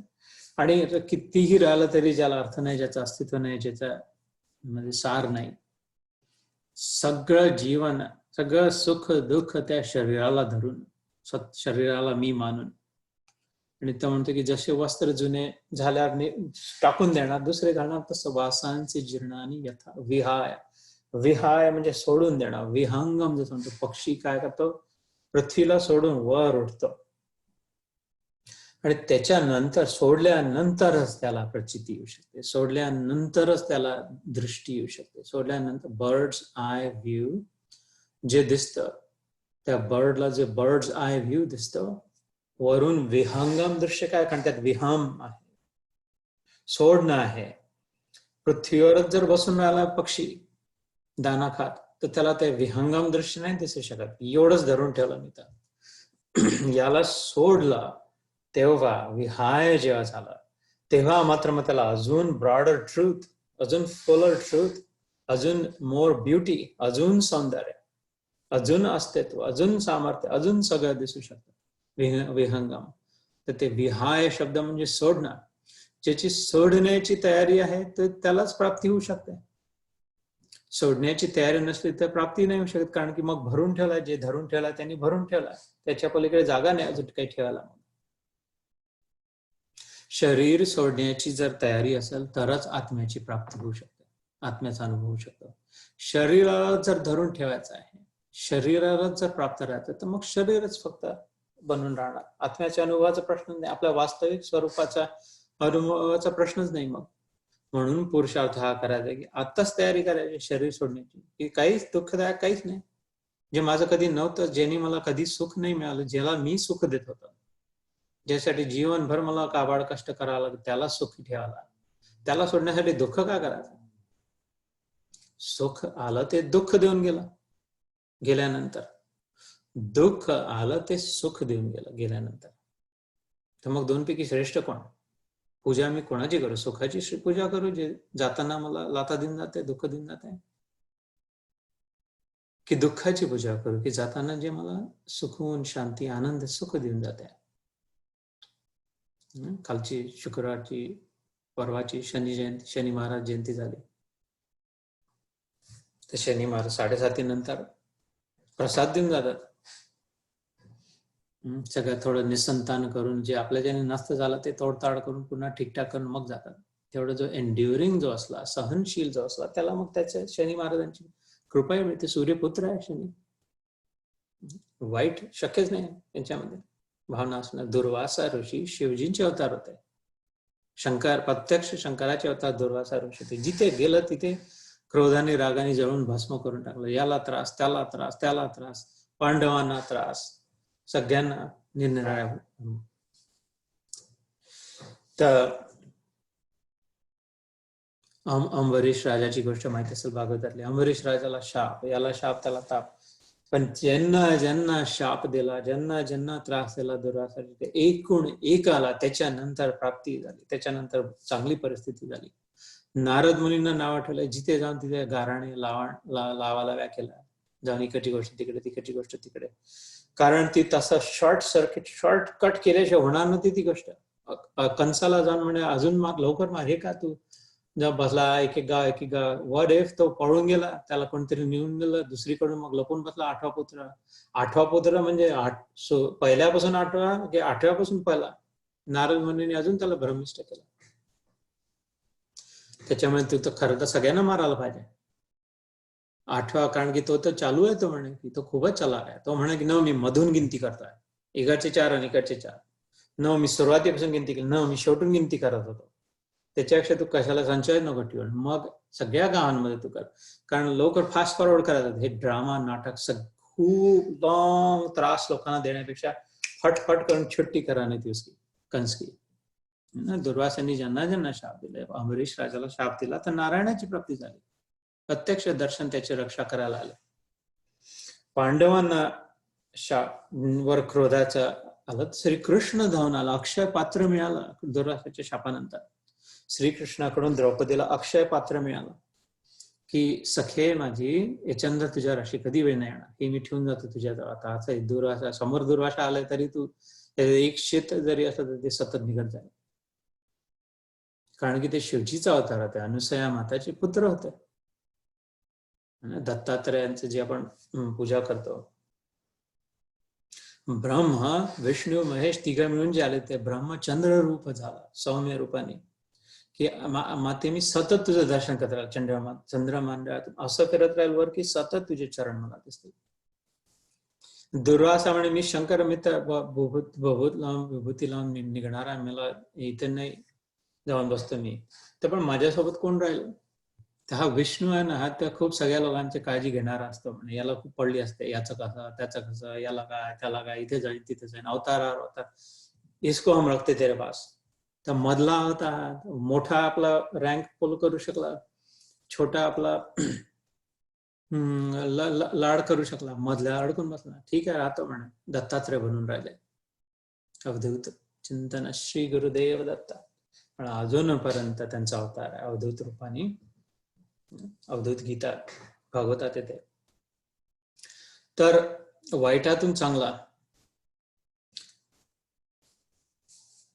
त्या वेळ आहे, अजून थोडी वेळ आहे. तर वासांसी जीर्णानी यथा विहाय नवानी गृह्णाती नरोपराणी. जुने वस्त्र सोडून जसे नवीन वस्त्र घालतो तसं नर व पुरुष, व्यक्ती, शरीर, आत्मा जो आहे, हे शरीर बदलून दुसरं शरीर, या दुःख कशाचं करावंच लागणार आहे. तथा शरीराणी विहाय, तर मी सांगत होतो विहाय जो शब्दाला 2 वेळाला या श्लोकात लक्ष देण्यासारखं आहे. सोडण्याचा उल्लेख आला. पक्षी पृथ्वी सोडला तरच वर जाऊन फिरू शकतं, गगनगामी होऊ शकतं, मायग्रेट होऊ शकतं, थंड प्रदेशातून उंच प्रदेशात, उष्ण प्रदेशात जाऊ शकतं, उष्णातून शीत प्रदेशात जाऊ शकतं. निरनिराळ्या फुलपाखरू, निरनिराळे जे मधमाशा, निरनिराळ्या फुलांवरचा मध तेव्हाच गोळा करू शकते जेव्हा या फुलावर जे बसली आहे त्या फुलाला सोडण्याची जर तयारी असेल तर. सौंदर्य सत्यम शिवम सुंदरम जे आहे ते सोडण्यातच आहे, शक्य आहे. तर विहाय शब्द पहिल्याही अर्ध्या 22व्या श्लोकात 2 वेळाला. यथा विहाय, नवीन कपडे हवे असेल तर जुने कपडे सोडावे लागतील. नवीन कपडे घातले पण त्याच्यावर जुने कपडे फाटके, वरून फाटके कपडे घातले तर मग नवीन कपड्याला काही अर्थ नाही राहिला. थोडक्यात म्हणजे सोडण्याची नाते गोते संबंध, घर द्वार, इस्टेट, आपली प्रॉपर्टी, आपले मित्र परिवार, खाण्यापिण्याची आपली आसक्ती, जिथे कुठे मोह मन अडकलं असेल, काम क्रोध लोभ मोह मद मत्सर, आपली मोठेपणा, आपलं नाव नेम फेम, आपलं शरीर सौष्ठव, हे सगळं नश्वरच आहे. खूप प्रयत्न करून सांभाळून ठेवलेलं आहे. तर ते सोडण्याची तयारी जर असली, तथा शरीराणी विहाय, पुन्हा शब्द जीर्णानी, संयाती नवानी देही, तरच नवीनची प्राप्ती होईल. नवीन मनस्थिती जर हवी असेल तर जुन्या मनस्थितीला सोडण्याची तयारी ठेवायला लागेल आणि सोडावं लागतं. सोडण्याची तयारी ठेवून सोडावाच लागेल, खेचल्या जाईल, घसेटल्या जाईल. घोड्याच्या वर बसायचं आहे की शेपटीला धरून खेचलं, एवढाच चॉईस आहे. वर बसीन अलाईन जर होशील, शरणागत जर राहशील तर मग आरामात यात्रा होईल, फास्टर यात्रा होईल, सुखद यात्रा, जलद यात्रा. आणि जर बसण्याची तयारी नसेल, खालीच उभं राहायचं असेल, ठीक आहे शेपटी धरतो, वर नाही, मला जमीन नाही सोडायची, वर नाही चढायचं, तर मग रखडल्या जाऊन रगडल्या जाऊन रक्तबंबाळ होऊन शेवटी क्लेशो ही अधिकारस्तेशो 12व्या अध्यायात भक्ती योग मध्ये श्रीकृष्ण अर्जुनाच्या प्रश्नाच्या उत्तरात देतो की अदरवाईज खूप क्लेश आहे बाबा याच्यात, खूप कष्ट सहन करावं लागतील, तर सोडण्याची तयारी हवी. नयनम छिन्नन्ति शस्त्राणी, अजून एक प्रसिद्ध, एकापेक्षा एक धुरंधर श्लोक आहे ना आजचे सगळे प्रसिद्ध श्लोक. नितीश भारद्वाज, सर्वदमन बॅनर्जी दिसणारे सगळे म्हणणारे, नयनम छिन्नन्ति शस्त्राणी नयनम दहति पावक न चैनम क्लेदयत्यापो न शोषयति मारुतः. हे पंचभूतांचं नयनम छिन्नन्ति शस्त्राणी, शस्त्र वेपन आणि कापल्या नाही जाऊ शकत. नयनम दहति पावक, जसं मी म्हटलं आरशातले जे प्रतिबिंब आहेत त्यांनी कितीही ठरवलं की हा जो आरशाच्या समोर आहे दुष्ट माणूस, आगाऊ माणूस, खपती माणूस, त्याला आता मी सीधच करतो आणि खूप तलवारी आणले, आरशातले प्रतिबिंब मला नाही कापू शकत, काही बिघडू नाही शकणार. खूप वॉटरचे पाईप लावून खूप याला ओलागाचं फायर ब्रिगेड आणून केली, आरशातल्या प्रतिबिंबात ताकद नाही आहे किंवा आरशाच्या बाहेर जो वास्तविक प्रत्यक्ष जो व्यक्ती आहे त्याला ओलं करू शकेल. आणि खूप माचीसवर माचीस लावले आरशातल्या प्रतिबिंबामध्ये, तशी ते शक्यच नाही. आपण जरी केलंय तरी आरशात जो बघतो आहे व्यक्ती त्याला नाही जाळू शकणार. हे जे पंचमहाभूत आहे यांच्यामध्ये दम नाही आहे. संपूर्ण सृष्टी जरी एकत्रित 5ही महाभूत आणून म्हटले की चला मी सगळ्या जगातील सगळी हवा तुफान याच्या एकावर सोडतो, अग्नीने म्हटलं की सगळीकडची आग मी याला भिडवतो जाळायला, पाण्याने म्हणणं की सगळीकडचं जल आणून याला वाहण्यामध्ये मी लागतो. असं झालं होतं. इंद्राने करून पाहिलं धुरंधर पराक्रम, गोवर्धन गिरधारी. खरं हा कोण स्वतःला मोठा मानतो मानणारा गोपाल, याला धडा शिकव. उपेंद्र नाव ठेवलं म्हणजे आपलं स्वतःच सेकंड ऍज इफ इंद्र असल्यासारखा. मागच्या वेळेस मी वामन अवतारात त्याचं नाव उपेंद्र होतं. वामन म्हणजे भावना, त्याचं नाव वामन नव्हतं, नाव उपेंद्र होतं. भृगु ऋषी दिती आदिती माता चा जो पुत्र होता, तर त्याला धडा शिकवण्यासाठी मुसळधार धारा, प्रलयाच्या धारा आल्या, पण कुठे बिघडू शकला तोही नाही, त्याच्या सवंगड्यांचं काही नाही बिघडू शकला. करंगळीच्या नखावर बॅलन्स करून जस्ट त्याला दाखवायला, एका डाव्या हाताच्या करंगळीच्या नखावर पहाड आणि उजव्या हाताने बासरी वाजवून आला, त्रिभंग मुद्रेमध्ये सहज ठेवून. 7 दिवस 8 दिवस चलणे, जितकं पाणी संपून जाईल तुझ्या बंबातलं, कारण तो परम आत्मा आहे. इथे वर्णन आत्म्याचं आहे. आत्म्याच कोणी काही बिघडू नाही शकत, माझं तुमचं कोणीच काही बिघडू नाही शकत. कोणी जे आहे पृथ्वी जल अग्नी वायू तेज आप, हे जड पदार्थ आहेत, हे आत्मा नाही आहेत. हे अष्टधा प्रकृती भिन्न आहे, हे बाह्य प्रकृती आहे. आपण आत्मरूपाने अंतरंगा शक्ती आहे, ईश्वराची आतली शक्ती आहे. बाहेरून कशीही परिस्थिती असली पण आतून ज्याचं आत्मबळ पक्का आहे, आत्मविश्वास, आत्मबळ, विल पॉवर, स्ट्रॉंग विल्ड जो आहे तो परिस्थितीवर मात करतो. पण म्हणतात इंग्रजीत माइंड ओव्हर मॅटर. मॅटर म्हणजे बाहेरच्या ज्या गोष्टी आहे, वस्तू आहे, माइंड म्हणजे आतलं जो सबस्टन्स आहे. इन्स्पायर्ड जो आहे, स्पिरिट, ग्रीक स्पिरिट, आत जे आहे त्याच्या शक्तीच्या भरोश्यावर जो इन्स्पायर झाला तो काय नाही करू शकत. ज्याच्यात प्रेरणा निर्माण झाली, प्रेरित जो झाला. सो आपल्या स्वरूपाला स्वप्नातल्या पात्राला कितीही राग आला स्वप्नदृष्ट्याचा, सो एकमेकाचा जरी आला, लक्ष्य स्वप्नामध्ये एकमेकाचा खूप राग आला स्वप्नपात्रांचा, चांगल्या वाटत. स्वप्नात जर कौरव पांडव असते, युद्ध झाला आणि खूप मारकलं काटलं एकमेकाला, तर वास्तविक काय मारू शकले? कोणाचंच काही मारू नाही शकले, है ना. बरं, सगळे स्वप्न पात्रांना स्वप्नदृष्ट्याचा राग आला. सगळ्यांनी म्हटलं की हे जो कोणी स्वप्न पाहून राहिला, एवढंही लक्षात आलं की हे स्वप्न आहे. हा जो स्वप्न पाहून राहिला हा दुष्ट माणूस आहे, वाईटच स्वप्न पाहते, चलो इसको खतम करते. आणि किती अट्टहास केला, कितीही कष्ट केले, कितीही युक्त्या केल्या, तरी स्वप्नातून बाहेर कसे येणार ते? माझं कसं नुकसान करणार? तसंच शरीर हे बाहेर अनरियल आहे, खरं नाही आहे, मिथ्या आहे. काल नव्हतं आणि उद्या नाही राहणार, आज थोड्या वेळासाठी प्रकट झाला. हे पुढे श्लोकांमध्ये येईल. त्याच्यामुळे त्याचं अस्तित्व नाही आहे. तर ते जे अस्तित्व ज्याचं आहे त्याचं, ते ज्याचं अस्तित्व नाही आहे ते बिघडू नाही शकत. आत्म्याचं अस्तित्व आहे. म्हणून न चैनम थे, इस आत्मा को शस्त्र काट नहीं सकते, इसको आग जला नहीं सकती, इसको जल गला नहीं सकता और वायू सुखा नहीं सकती.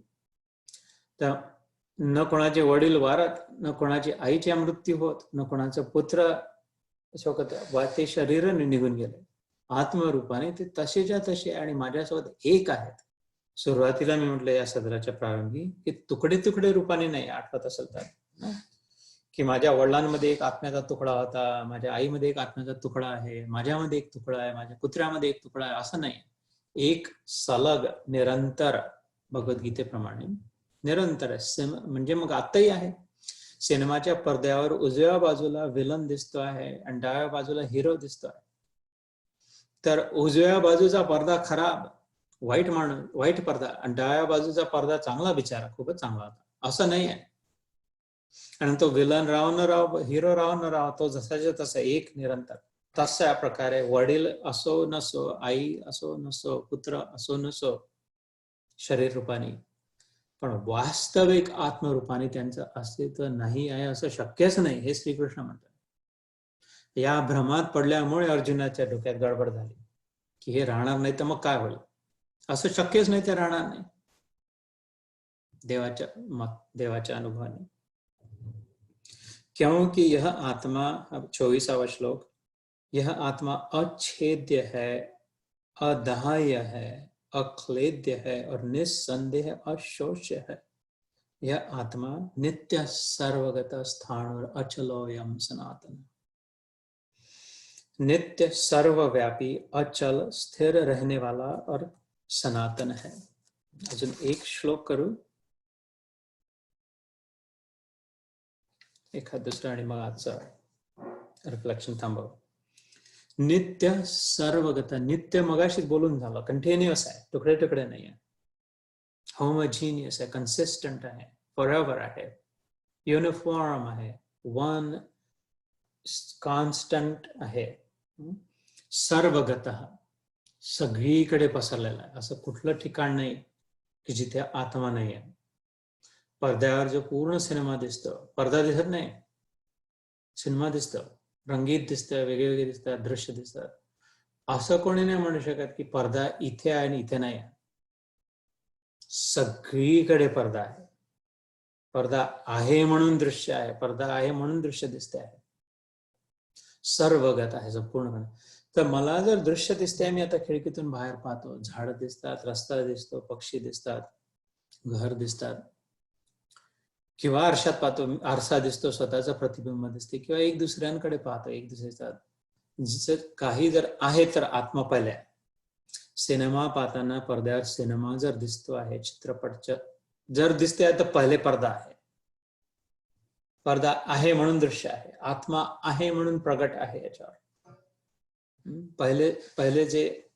पहिले जे सार आहे, तत्व आहे, त्याच्यानंतरच मग त्याचं सत्व प्रकट होते. जसं सिनेमा सुरू झाले संपले, सुरू झाले संपले, पडदा जसा तसा राहिला, तसाच जीवन मरण असं आत्मा जसाच्या तसा आहे. त्या प्रश्न हा आहे, हे एवढं सगळं ऐकलं, कथाच सो व्हॉट, करू का मग याचा, भाजी कोणत्या भाजीसोबत खाऊ, हे ज्ञान ना. याच्या सगळ्याचा पॉइंट आहे की स्वतःला ते समजून घेणं. आतापर्यंत जी चूक झाली इतके वर्ष जीवनातले, स्वतःला शरीर मानत बसलो, माझ्या सोबतच्यांना शरीर मानलं, हे माझ्या वडिलांचं शरीर, हे माझ्या आईचं शरीर, हे माझ्या मुलाचं, मुलीचं, पत्नीचं, पतीचं, माझ्या पालतू कुत्त्याचं शरीर, शरीर शरीर शरीर मानत बसलो. त्याचे वापस उलट घेत घेणं, सब माल वापस, शरीर नाही, शरीर नाही, शरीर नाही, शरीर नाही, आणि मग शेवटी हे सुद्धा शरीर नाही. मग आहे काय? आत्ताच ऐकलं काय आहे ते, अविनाशी तद्विद्धी येन सर्वमिदं ततं. हे सगळं जे निवोत्प्रोत भरलेला अविनाशी जे तत्व आहे आत्मा, ते मी आहे. तर या सगळ्या ज्ञानाचं प्रयोजन हे आहे की आपली जी चुकीची धारणा झाली, मिस आयडेंटिफिकेशन, एकदम उलटी, एक्झॅक्ट उलटी धारणा झाली शरीर मानलं म्हणजे. त्याच्यापेक्षा मोठं नुकसान, त्याच्यापेक्षा मोठं अज्ञान, त्याच्यापेक्षा मोठी गडबड, घोटाळा, त्याच्यापेक्षा महासंकट अशक्य. उपनिषदांच्या मते, वेदांच्या मते, भगवद्गीतेच्या मते, भागवत, रामायण, त्याच्यापेक्षा महासंकट, घोर संकट अशक्य आहे. अजूनपर्यंत कल्पना नाही केली आहे त्याच्यापेक्षा मोठ्या संकटाची. कोणत्या? स्वतःला शरीर मानलं, हे मी आहे. कारण त्याच्यातून सुटकाच नाही, मग बंधनच आहे, दयनीय अवस्थाच आहे, नीचपणा, कमजोरपणाच, दुःख दुःख दुःखच आहे. आणि मग प्रॉब्लेम काय? कारण तसं कधी नव्हतंच. That is the problem. कधी कधी शक्यच ना, कधी नव्हतंच शरीर मी, म्हणून बसला. आणि जे होत होते त्याकडे कधी लक्षच दिलं नाही. आत्मरूपानीचे आत्मा जे होत होते, याच्यापेक्षा महाज्ञान नाही म्हटलंय, महासौभाग्य नाही म्हटलंय, महाशुभ घडी नाही, महापूजा नाही, महाव्रत नाही, महापुण्य नाही, महादान नाही, महाधर्म नाही. हे शास्त्रांमधले कोणत्या? की फायनली जी बरोबर धारणा व्हायला हवी ती झाली. फायनली स्वतःची ओळख स्वतःला पटणं, जे खरोखर जे होतं की अरे मी तर आत्मा होतो. जीवन सगळं आरशातल्या प्रतिबिंबाला सजवण्या सवरण्यामध्ये लागलं. आरशाला स्वच्छ करत बसलो, आरशाला कुंकू लावत बसलो, आरशाची मिशी कापत बसलो, आरशाची दाढी करत बसलो. फायनली केव्हा तरी लक्षात येणे की अरे आरशात जो मागे वळून पाहिलं, अरे आरशात जो दिसून लागला तो मी आहे. नाही तर आरसा असो नसो, त्याचं कसंही दिसो न दिसो, ते हे आत जाऊन स्वतःच्या ध्यानाद्वारे स्वतःच्या स्वरूपाची ओळख पटणे, हे या सगळ्या एवढ्या मोठ्या पोथीचं तात्पर्य उघडून ठेवली जी कृष्णाने अर्जुनासमोर, हे सांगण्यासाठी. कसं नित्य आहे, सर्वगत आहे, स्थाणू आहे, स्थाणू स्थिर आहे, स्थित अणू आहे. सगळ्यांमध्ये अणू अणू रूपाने मागे व्याख्या केली ती विश्वाच्या अणू अणू मध्ये असलेला तो विष्णू. विश्व के अणु अणु में व्याप्त, सर्व व्याप्त विश्व. पण स्थ म्हणजे स्थायी आहे, स्थित आहे, स्टेबल आहे, डगमगणार नाही. डगमग पडतो की काय, राहतो की कसा, याला कोणी दुसऱ्याने धरून ठेवण्याची आवश्यकता नाही. हा सगळ्यांना धरून ठेवणार आहे. इतका पक्का स्थित आहे, स्थिर आहे, आणि सगळीकडे आणि सगळ्यांमध्ये आहे. म्हणजे स्थान, स्थित अणु, घुमणा फिरणारा नाही, सगळीकडे तोच भरलेला असल्यामुळे तो स्थित आहे. स्थाणूर अचल आहे, चंचल नाही आहे, अचल आहे. थोड़ा इकडे थोड़ा तिकडे, कधी इथे कधी आहे कधी नाही, कल आ जाना, कल आएंगे, आज छुट्टी है, वीकेंड है, वो बीमार है, ऐसा नहीं है. सतत आहे असलेला, अचल आहे, परमनंट, कंप्लीट, ऑलवेज देअर. आणि सनातन आहे, एव्हर एक्झिस्टिंग, इटर्नल, परमनंट. अशी कधीच वेळ नव्हती, हा नव्हता. ओरिजिनल आहे सनातन, पहिला आला आहे आणि तोच शेवटचाही राहील. तो सनातन. सनातन दुसऱ्या शब्दाचा अर्थ होतो एव्हर फ्रेश, आत्ताही असलेला सनातन, म्हणजे आत्ताही तितकाच लागू पडणारा. सनातन सिद्धांत म्हणजे काय? असा सिद्धांत जो आत्ताही 5000 वर्षापूर्वी म्हटलं तर अर्जुन तर घोडेही नाही, रथ नाही, बाणाने कोणी फायटिंग नाही करत, तर याचा काय अर्थ उपयोग नाही आहे गीताचा, असा नाही. हे सनातन शास्त्र आहे. तुम्ही आता बंदूक गोळ्यांनी फाईट करा, अजून दुसऱ्या आर्मर्ड कारमध्ये जा, रणगाड्यामध्ये जा, रथाच्या, पण हे जे ज्ञान जे आहे सनातन आहे, म्हणजे आत्ताही लागू पडते. सनातन म्हणजे आत्ताही तितकंच त्याच्यामध्ये दम असणं, सनातनचा अर्थ. आत्ताही तितकंच relevant, ever fresh, ever relevant. So नित्य सर्वगत स्थाणुर अचलोयम सनातन. आणि मग तस्मात् एवं विदित्वैनं न अनुशोचितुमर्हसि. 25वा श्लोक. सुरुवात कुठून झाली ती? या ज्ञानाची. अशोचानन्वशोचत्वं प्रज्ञावादाच भाषसे गतासु न गताशुंच न अनुशोचन्ति पंडिता. है ना, शोक. तर आता इथे पुन्हा वापस बरोबर गाडी आणून त्यांनी रथ ते ठेवलं, न अनुशोचितुम अर्हसि. इतके 20 श्लोक केल्यानंतर म्हणून शोक करायला नको. कसा? यह आत्मा अव्यक्त है, अचिंत्य है, विकार रहित कहा जाता है. इससे हे अर्जुन इस आत्मा को उपर्युक्त प्रकार से जानकर तू शोक करने को योग्य नहीं है. ना अनुशोचंती. ना अनुशोचंती शब्दापासून सुरुवात झाली आणि ना अनुशोचंती शब्दामध्येच बरोबर आणून संपवलंय ईश्वराने. कशी युक्ती केली या ज्ञानाची, आत्मज्ञानाची. आत्मयोग नाव आहे. कोणी सांख्ययोग म्हणते, कोणी आत्मयोग म्हणते या अध्यायाला. सो शोक करने को, तुझे शोक करना उचित नहीं. तस्माद देयरफॉर एवं हे समजून घेऊन विदित्वेन, विद म्हणजे प्रकाश टाकून समजणं, लक्षात येणं.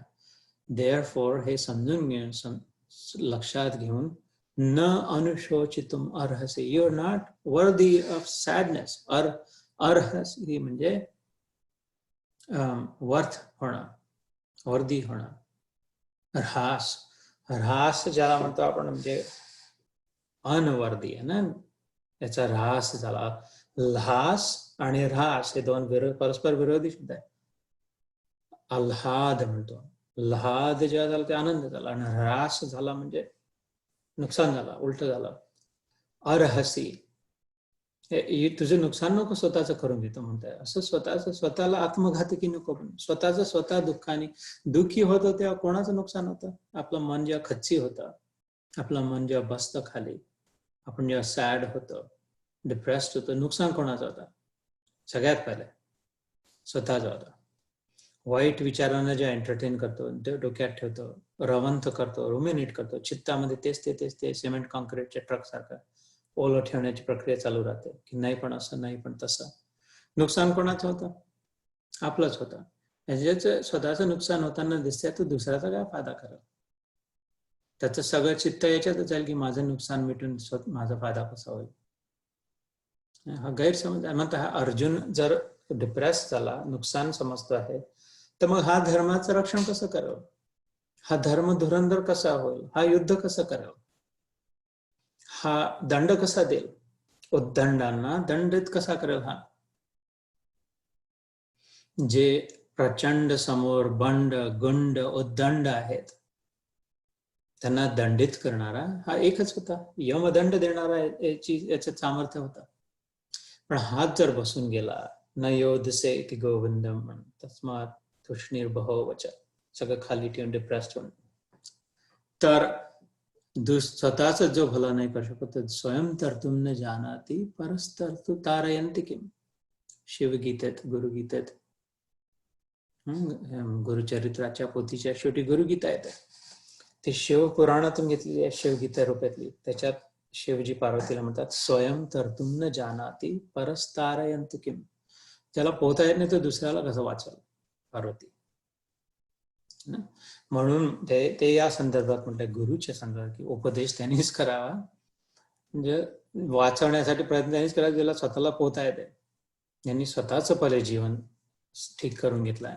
तर इथे अर्जुन डिप्रेशन खाली बसल्यामुळे तो म्हणतो की अरे you are not worthy of, तू तर इतका महान व्यक्ती आहे ना. अर्जुनाच्या गुणांचा वर्णन करणं, श्रीकृष्णाच्या गुणांचं वर्णन तर अशक्यच आहे, पण अर्जुनाच्याही सद्गुणांचा वर्णनाची गिनती करणं कठीण आहे. हा सर्व गुण संपन्न, खऱ्या अर्थाने सगळ्यात गुणी महापुरुष होता, महान व्यक्ती होता. आणि तरी तर तो कसा, मग तुला शोक कसा, दुःख का व्हावं तुला? दुःख याच्यामुळे झालं कारण की तुम्ही गैरधारणा झाली, गैरसमज झाला, मिसअंडरस्टँडिंग झालं, मिसआयडेंटिफिकेशन झालं, चुकीची धारणा झाली, चूक झाली. समजून जे आहे त्याला नाही समजलं, जे नाही त्याला हो समजलं. म्हणून हा श्रीकृष्ण त्याला समजून सांगतोय की असा विचार नको करू, तो तुला खालीच नाही दाबणारा राहील. तुला जर वर जायचं असेल तर तसा प्रयत्न कर, नाही तर मग अन्यथा हे फोर्सेस खालीच दाबतील. तर जसं अथ चैनम नित्य जातम नित्यम वा मन्यसे मृतम, नंबर 26. तथापि त्वं महाबाहो नैवं शोचितुम अर्हसि. पुन्हा म्हटलं हा शोचितुम अर्हसि दुसऱ्या तिसऱ्यांदा शब्द आला. You do not deserve to be sad. You do not deserve to become depressed. You are not made, you are not formed, you were not born. तुझा जन्म दुःखासाठी नाही झाला. कृष्ण अर्जुनाला सतत सांगतात. मित्र आहे, त्याचा सखा आहे, आता ते शिष्य रूपात आहे, की तुझा जन्म दुःखासाठी नव्हता निर्माण, तुझं प्रागट्य दुःखासाठी नव्हतं झालं, दुःख निर्मूलनासाठी झाला होता.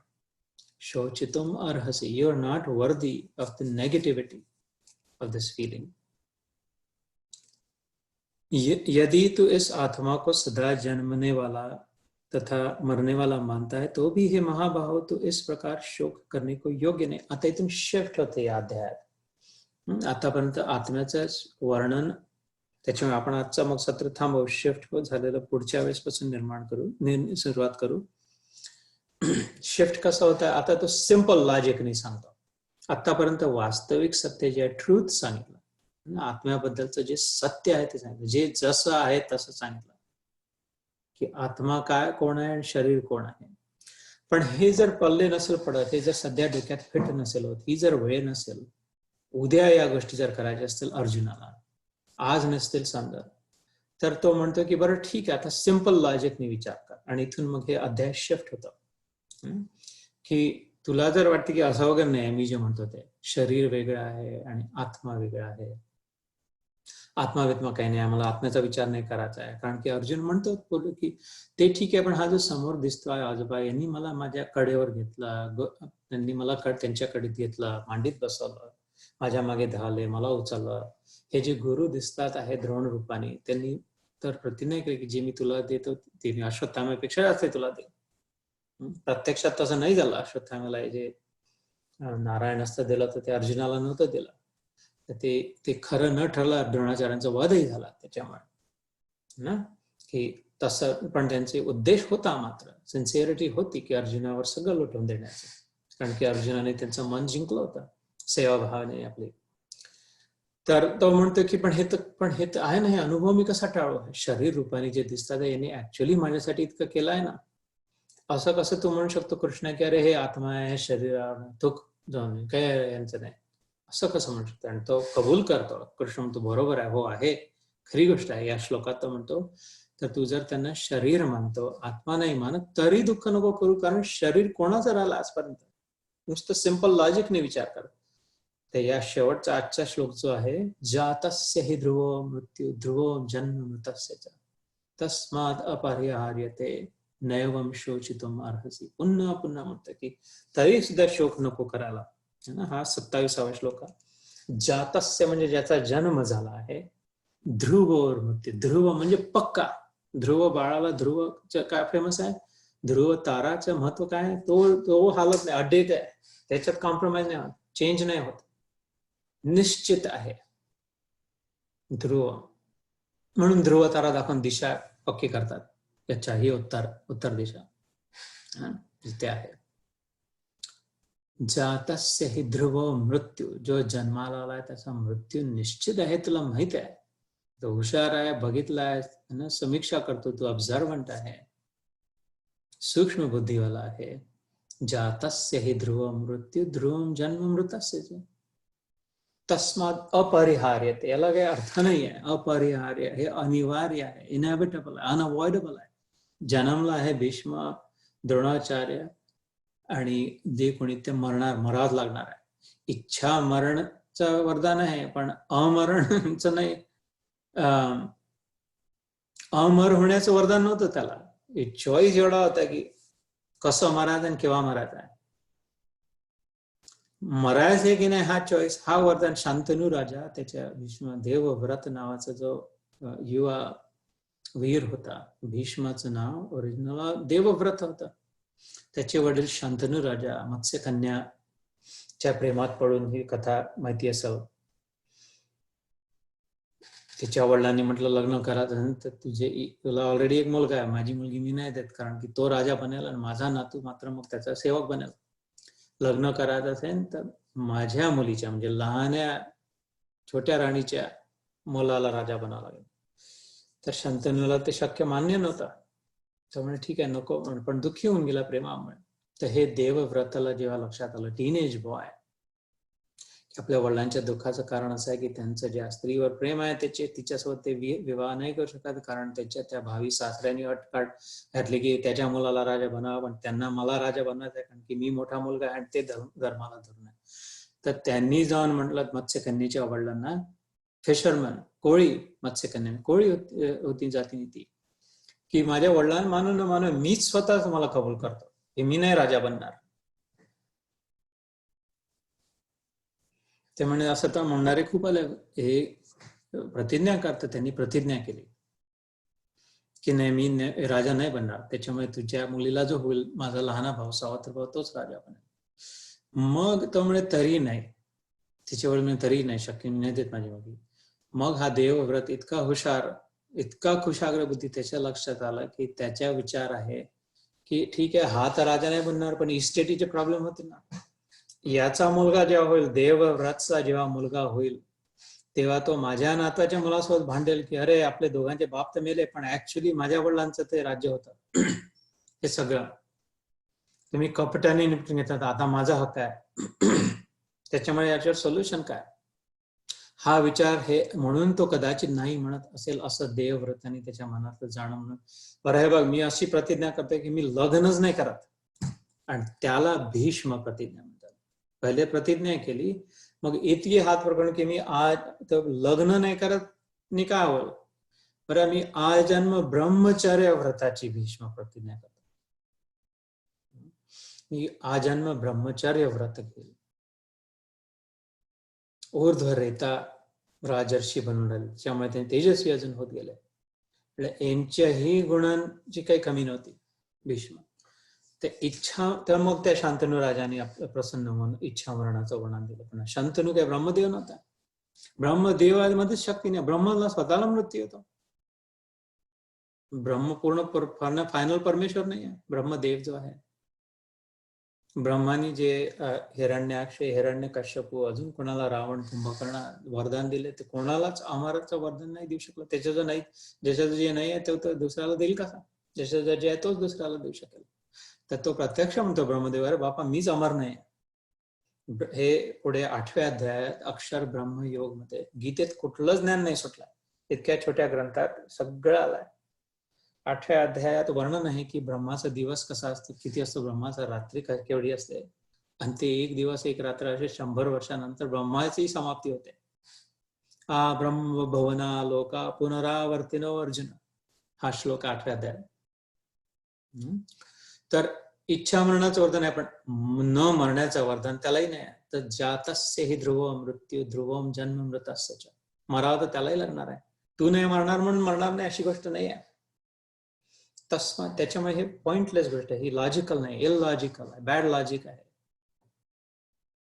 कारण की मग ते अधर्म माजवतील आता, आणि तू तर पळून जाशील, आणि मग पुढे रागाने बाहेर जंगलातून धावतील, पुन्हा मग त्यांचा वध करशील, तेव्हा ते अधर्म होईल. आता हा वध धर्माला धरून आहे, आता काहीतरी कारण आहे वध करण्यासाठी, पर्सनल कारण आहे. जेव्हा पर्सनल कारणाने करशील रागाने तेव्हा अधर्म होईल. हे सगळ्यांच्या चांगल्यासाठी करला तर धर्मयुद्ध होईल. तस्माद अपरिहार्यते न शोचितम, शोक नको करू, शोकचे योग्य नाही. तर एक्झॅक्ट 2 तास झाले आपले पूर्ण. 5ला सुरू केलं, 7 वाजले. तर आता आज इथे विराम देऊ, पुढच्या वेळेस सुरू करू पुढच्या शनिवारी नंबर 28, दुसऱ्या अध्यायाच्या 28 श्लोकापासून. आता मी थोडा 5 मिनिटं ध्यान करू आपण डोळे बंद करून, आणि मग आपल्या प्रतिक्रिया व्यक्त करू. तर जो जिथे जसा आहे तो तिथे तसाच बसून थोडा वेळ